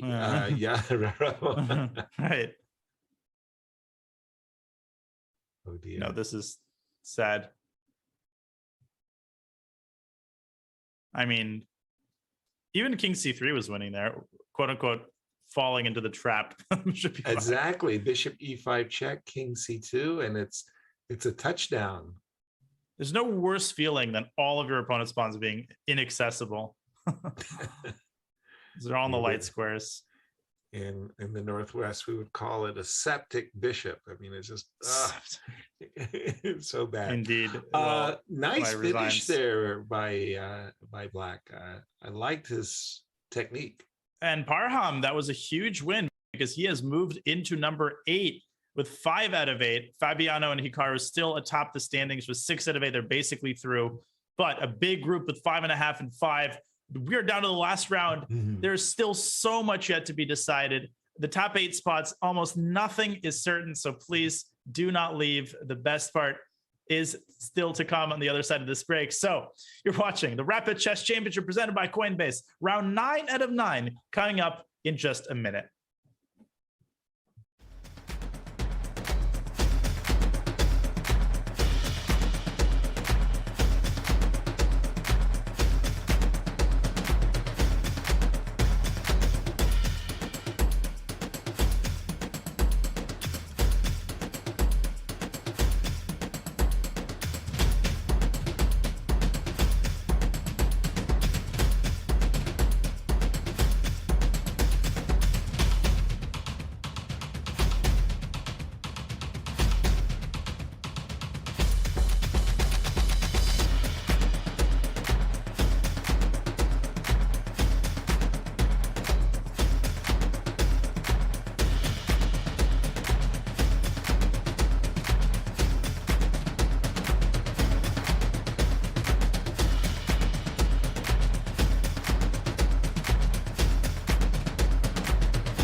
Welcome back to the Rapid Chess Championship presented by Coinbase. This is the last round of the Saturday Swiss, and we remind you that the top 8 players qualify to tomorrow's knockout, where we will have a single elimination tournament, 10+2 time control. Remember, no increment today, 2-second increment tomorrow. If that is drawn, They move to a 3+2, then a 1+1, and then an Armageddon until there is only one winner. Tons of prizes on the line as well. And the total points accumulate throughout the RCC season, leading up to a finale. But we'll cross that bridge. We get there right now. The bridge we have to cross is the 9th round bridge, because other than Fabi and Hikaru, who have essentially guaranteed themselves passage to the final, we may or may not see a couple quick draws.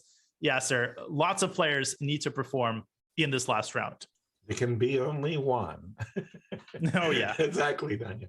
And then just talking there we about go. Players Yep. who Yeah. want to book their passage. Who is on the bubble? Who needs to win? Because I love those games where players have to win on demand. I think in chess is essentially the hardest. And when you can win on demand, you're world champion. I think Parham. Yeah, I mean, Parham with the black pieces against Hikaru, I think has to win. He's got 5 out of 8. If he draws, he moves to 5.5, may or may not qualify. So, and who knows, maybe Hikaru won't even offer a draw. I mean, Hikaru basically has nothing to lose. He qualifies even if he loses. Well, then from that perspective, Parham with the black pieces, he's got almost a perfect position to try to play for a win, because this is already double-edged and imbalanced and weaknesses everywhere. So this is great. And I like what you're suggesting there with the long castles, up the ante, so to speak.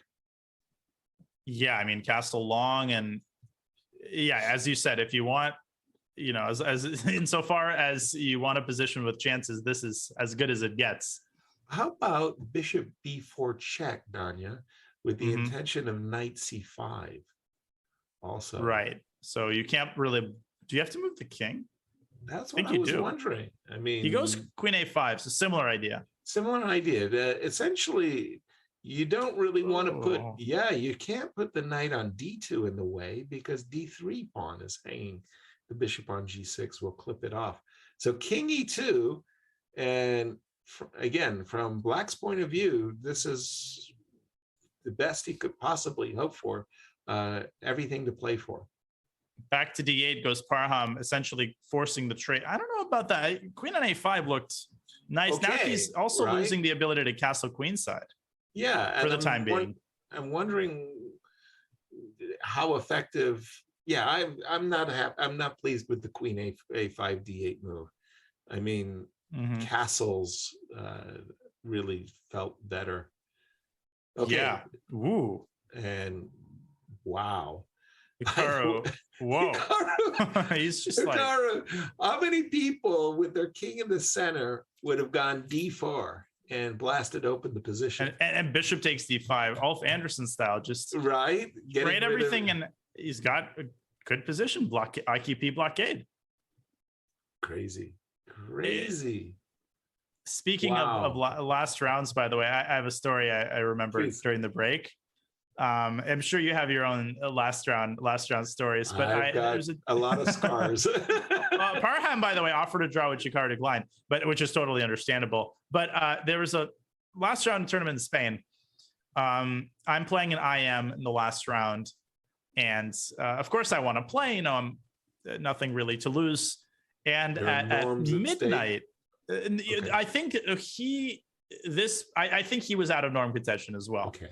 But at around midnight, this is a tiny town in Spain. Everybody's asleep. I get a knock on my hotel room. And my first thought is, I'm screwed. Somebody's going to be holding an axe there. That's it. This is it. This is how it ends. We're here to rob you of your laptop. Get out of here. Right. So I open the door. Of course, what do I do? Because probably next thing I know, this door is going to be broken into. Right. So I open the door. It's actually my opponent the next day, and he's there to offer me a draw. Oh, I see. And the funny thing is, I wasn't really in the mood to play, so I had thought, okay, well, maybe I'll come to the board and offer a draw. But just because he had the audacity to do that, Right. I declined it, and I ended up winning the game. Very good. All right. Never offer a draw before the game. I know you have better stories than that. That was pretty good. I have a story where I was it was like the last round of Linares, and I'm playing Karpov, and Karpov needs a win for a tie for first place with Boris Spassky. And I have this nice adjourned position. I'm slightly worse, but I'm very, very confident. I've analyzed it. I've got it all. I'm ready to resume the game. And the Russian ambassador, the Soviet ambassador, had come for the game, and Karpov was supposed to be the great winner. He's the world champion after all. And again, I had analyzed the game. This is way before computers or anything like that. There's a knock on my door. Well, that's like really weird, right? Like, what's up with that? And I open up the door, and there's Boris Spassky. Mm-hmm. And like the two Soviet players, right? I mean, Spassky is playing for the Soviet Union. And I said, Boris, nice to see you. What can I do for you? He says, well, do you need any help? I go, you mean for the game? Right. I go, no, I'm good. Oh, okay. And he leaves. But I thought that this was hilarious, because being an American, I always had this idea that the Soviets, were a team, and they were all work hard together, and like yeah. And no, here's Spassky going behind Karpov's back. Yeah, Spassky trying to help me beat his countrymen. Or were you worried that he would try to sabotage you? I mean, I know Spassky. No, I didn't even occur to me on my mind. I didn't expect the knock on the door. It was like what? No, I got just for the viewers at least. I went to the game. That's funny. Easily made a draw, and Spassky was clear first, and he was there to congratulate you. Yeah, and he thanked me because he said I made him a Frenchman. When Spassky won the tournament, clear first ahead of Karpov, Spassky had been living in Paris.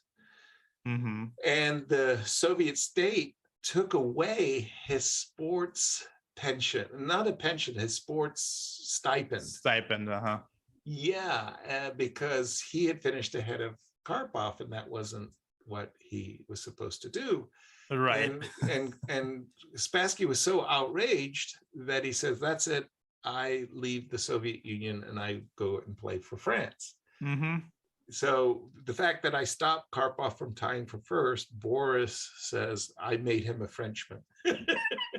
Right. But I agree. It doesn't hold a candle to your story, Danya. Yours it holds multiple candles. It holds many candles. What's going on? No, former world champions have not knocked on my hotel doors. To help you with your preference. Hikaru is allowing Rook C2 check. Is that not bad news? Rook C2 here? Yeah. Yep. I don't think it's good news. Just asking. Can you go King D3? Whoa.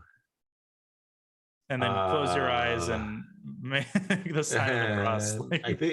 I think you're right. No. Oh, sorry. Then in that case, wow. There's this line, the knight B6, rook D6. Parham took. Okay. Much simpler approach. Still threatening rook C2. But yeah, I think King D3 is the right answer, because if you had gone backwards, then I wanted to trade twice on D5 and take on G4, because there was no rook D2. But King D3, I think, refutes my suggestion. But rook back to C6 looked like it was repetition. I mean, I don't think White could have had anything other than King E2 there. Yeah, true that. Takes on G4. The game flares anew. Yeah, I mean, this is such a... Knight takes B6 looks like the bailout move. If Hikaru can't find anything else, might be accompanied by a draw offer. Right. knight b6, queen b6, queen b6, or unless Hikaru is feeling it and goes queen g4, which I would. One thing I find remarkable about this game is early in the game when White's king had to forcefully go to the e2 square, I thought that Black was going to be able to take advantage of the misplaced king. Not even close. No troubles for Hikaru. It lived happily ever after on e2. Yeah, it sure did. And wow, jeez. Yeah. And rook coming to c7. Hikaru definitely playing this for a win. And there's a lot of light. I mean, these double rook endgames are always so tricky. There's different paths that the rooks can take and different pawns to attack.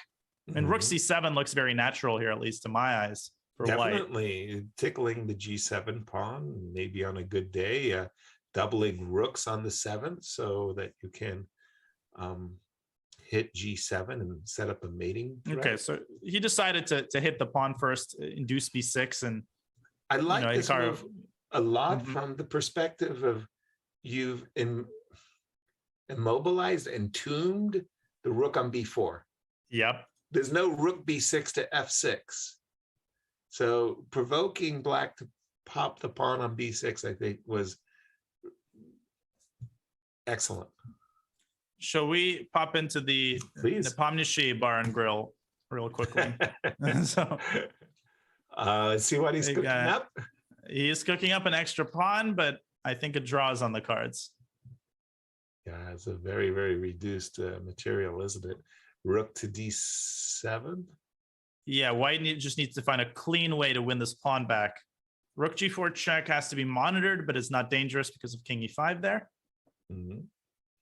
Yeah, exactly. He takes first. I think he's going to play rook d7 now, and we're going to see a draw for shortly. Rook e5. Okay, also makes sense.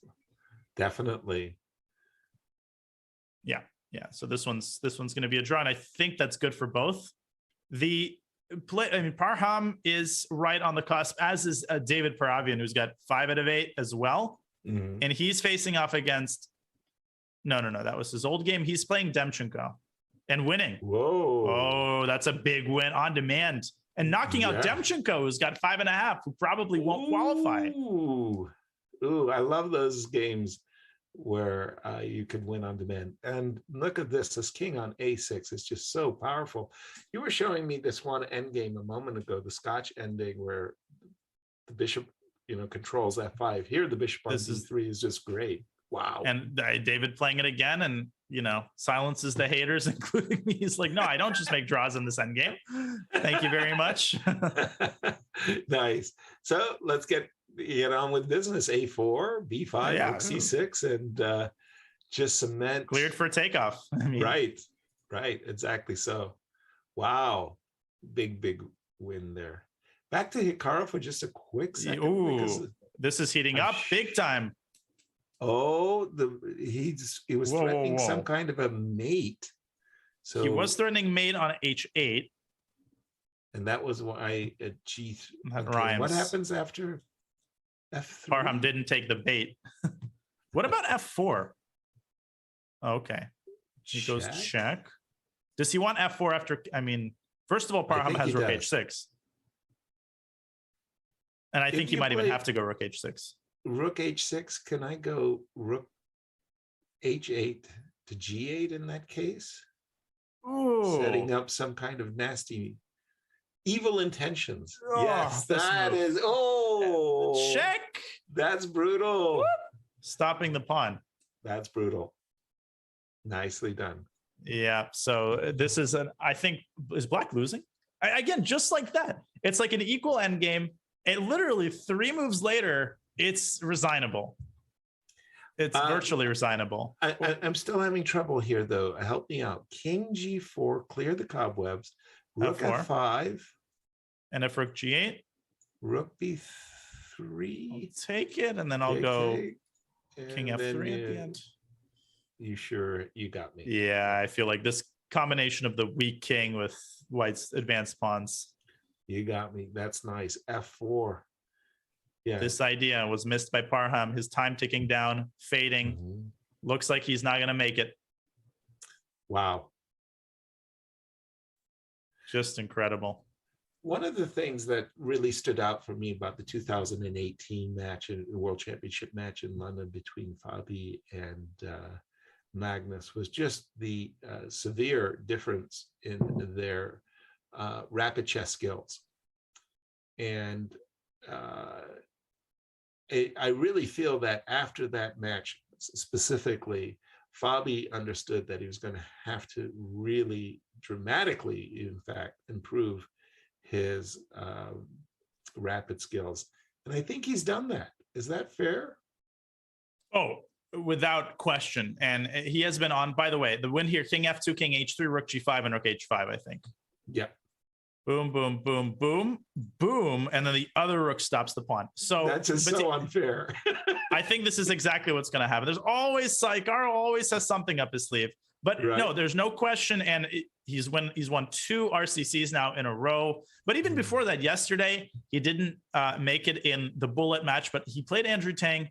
It was neck and neck. It was 9-9. Wow. I mean, and you're talking about Andrew Tang here. So Fabi, he stepped up his bullet game. He stepped up his rapid game considerably. And it's great to see. I mean, he's a force to be reckoned with. And Hikaru, just one little sequence away from winning the game and knocking Parham out of the top 8.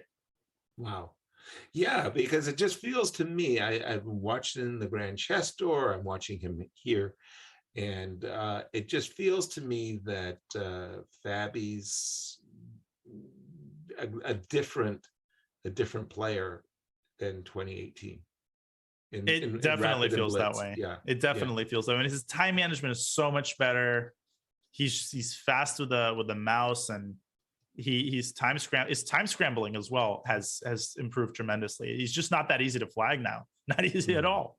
Whereas, it used to be one of his biggest issues. He would just get himself down on the clock and wasn't able to respond that quickly. No, great work by Fabi. Hikaru is going to take this game, and it looks like our top 8 is crystallizing. Demchenko losing to Paravian. Wait, is that game still going? Let's have a look here. That game is still going. Not going for very much longer. Oh, but he's disconnected. Yasser, he did. Paravian disconnected. No, he's got the red bar. He's got to reconnect in a minute and a half. And the trick that most players forget about, you can use your phone to connect via data. And he's reconnected, but Demchenko is going to keep playing in the hopes that he disconnects again. Exactly. Which is fair. You got to do whatever you got to do. Paravian, stop procrastinating. Push the damn pawn. It's an H4, Bishop F1. Like, what was that? Exactly. Exactly. That was pretty hilarious. You didn't want to allow Bishop takes A7 when you nearly lost by disconnection. All right, Queen D5. One more move. He makes it happen. Oh, wow. Little scare. Well, those disconnections, I still remember how painful it was for the Chinese players. And this game also could have a lot of bearing. Oh, yeah, no. This game could have a lot of bearing. The winner of this game will get on 5.5 out of 8, and with good tie breaks, could make it to the top 8. B3, no, G Queen. What's the move here for Black? Bishop B1? No, Bishop G8. G8, or I don't know about Bishop G. King F7, he stops the pawns and wins the game. Noterbeck defeats Jospin. Oh, nice. And that's it. That's all she wrote. Okay, we'll see what his tie breaks are.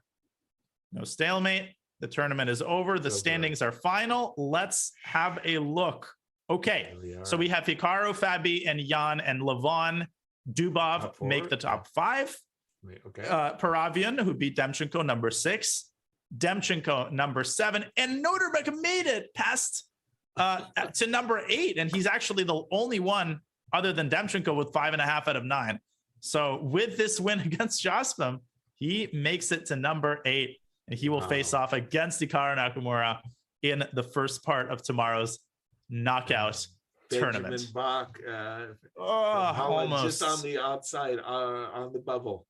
If this game had ended in a draw, it appears that Benjamin, with his excellent tiebreaks, could have made it. But c'est la vie. C'est la vie. This is how it happens, and this is how it ends. What an incredible tournament, Yasser. And the festivities are not done yet. We're going to summarize everything that happened today. But first, we're going to let everybody catch a breath, including ourselves. So please stay with us for a little bit longer. You're watching the Rapid Chess Championship presented by Coinbase. Back with a summary after this short break.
Welcome back to the Rapid Chess Championship presented by Coinbase.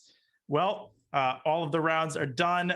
Saturday is over, and now it is time for our rapid recap presented by Coinbase. And Yasser, the game that we chose for the rapid recap is an incredibly high-level affair between Levon Aroni and Hikaru Nakamura. So many twists and turns in this game that started off as an Italian.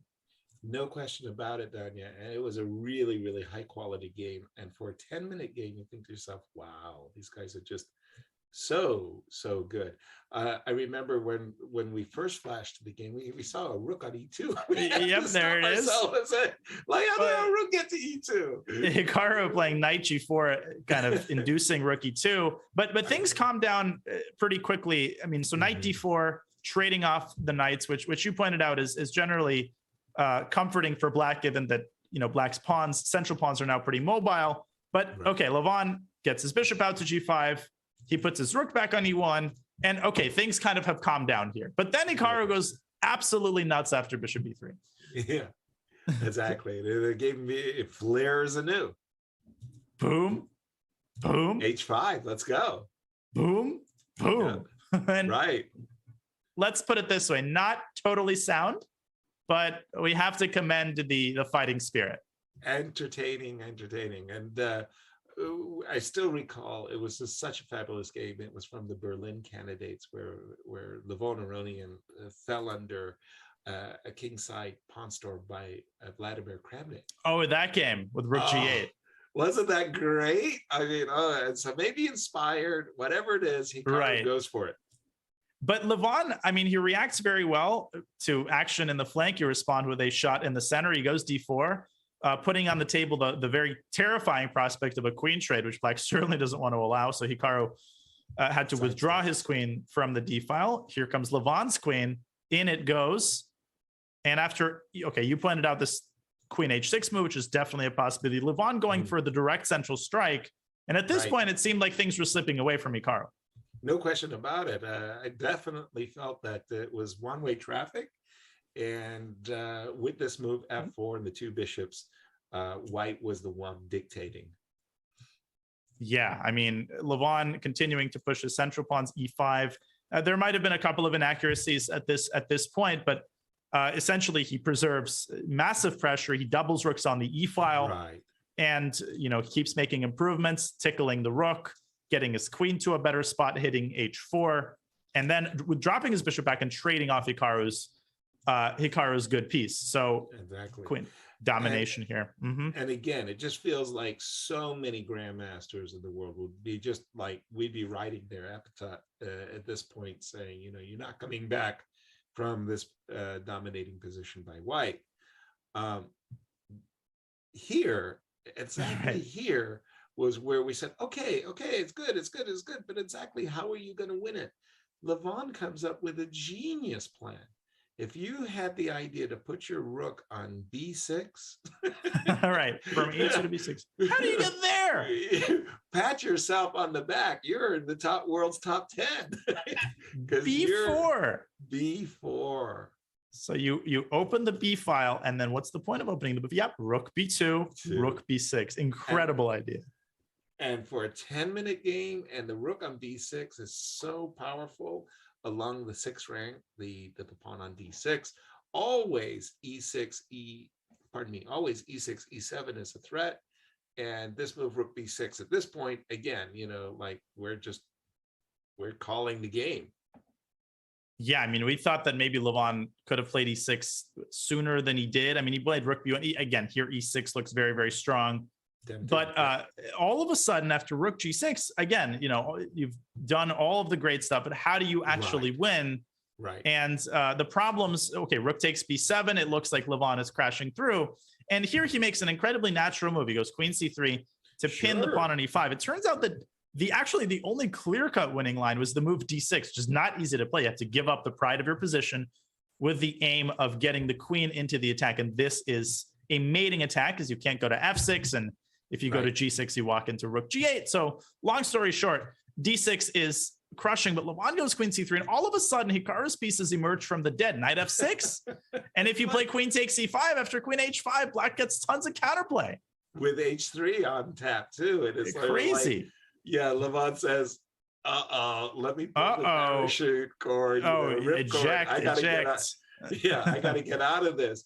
But you're right. There was a win, but if you had found D6, like give that man, a scan.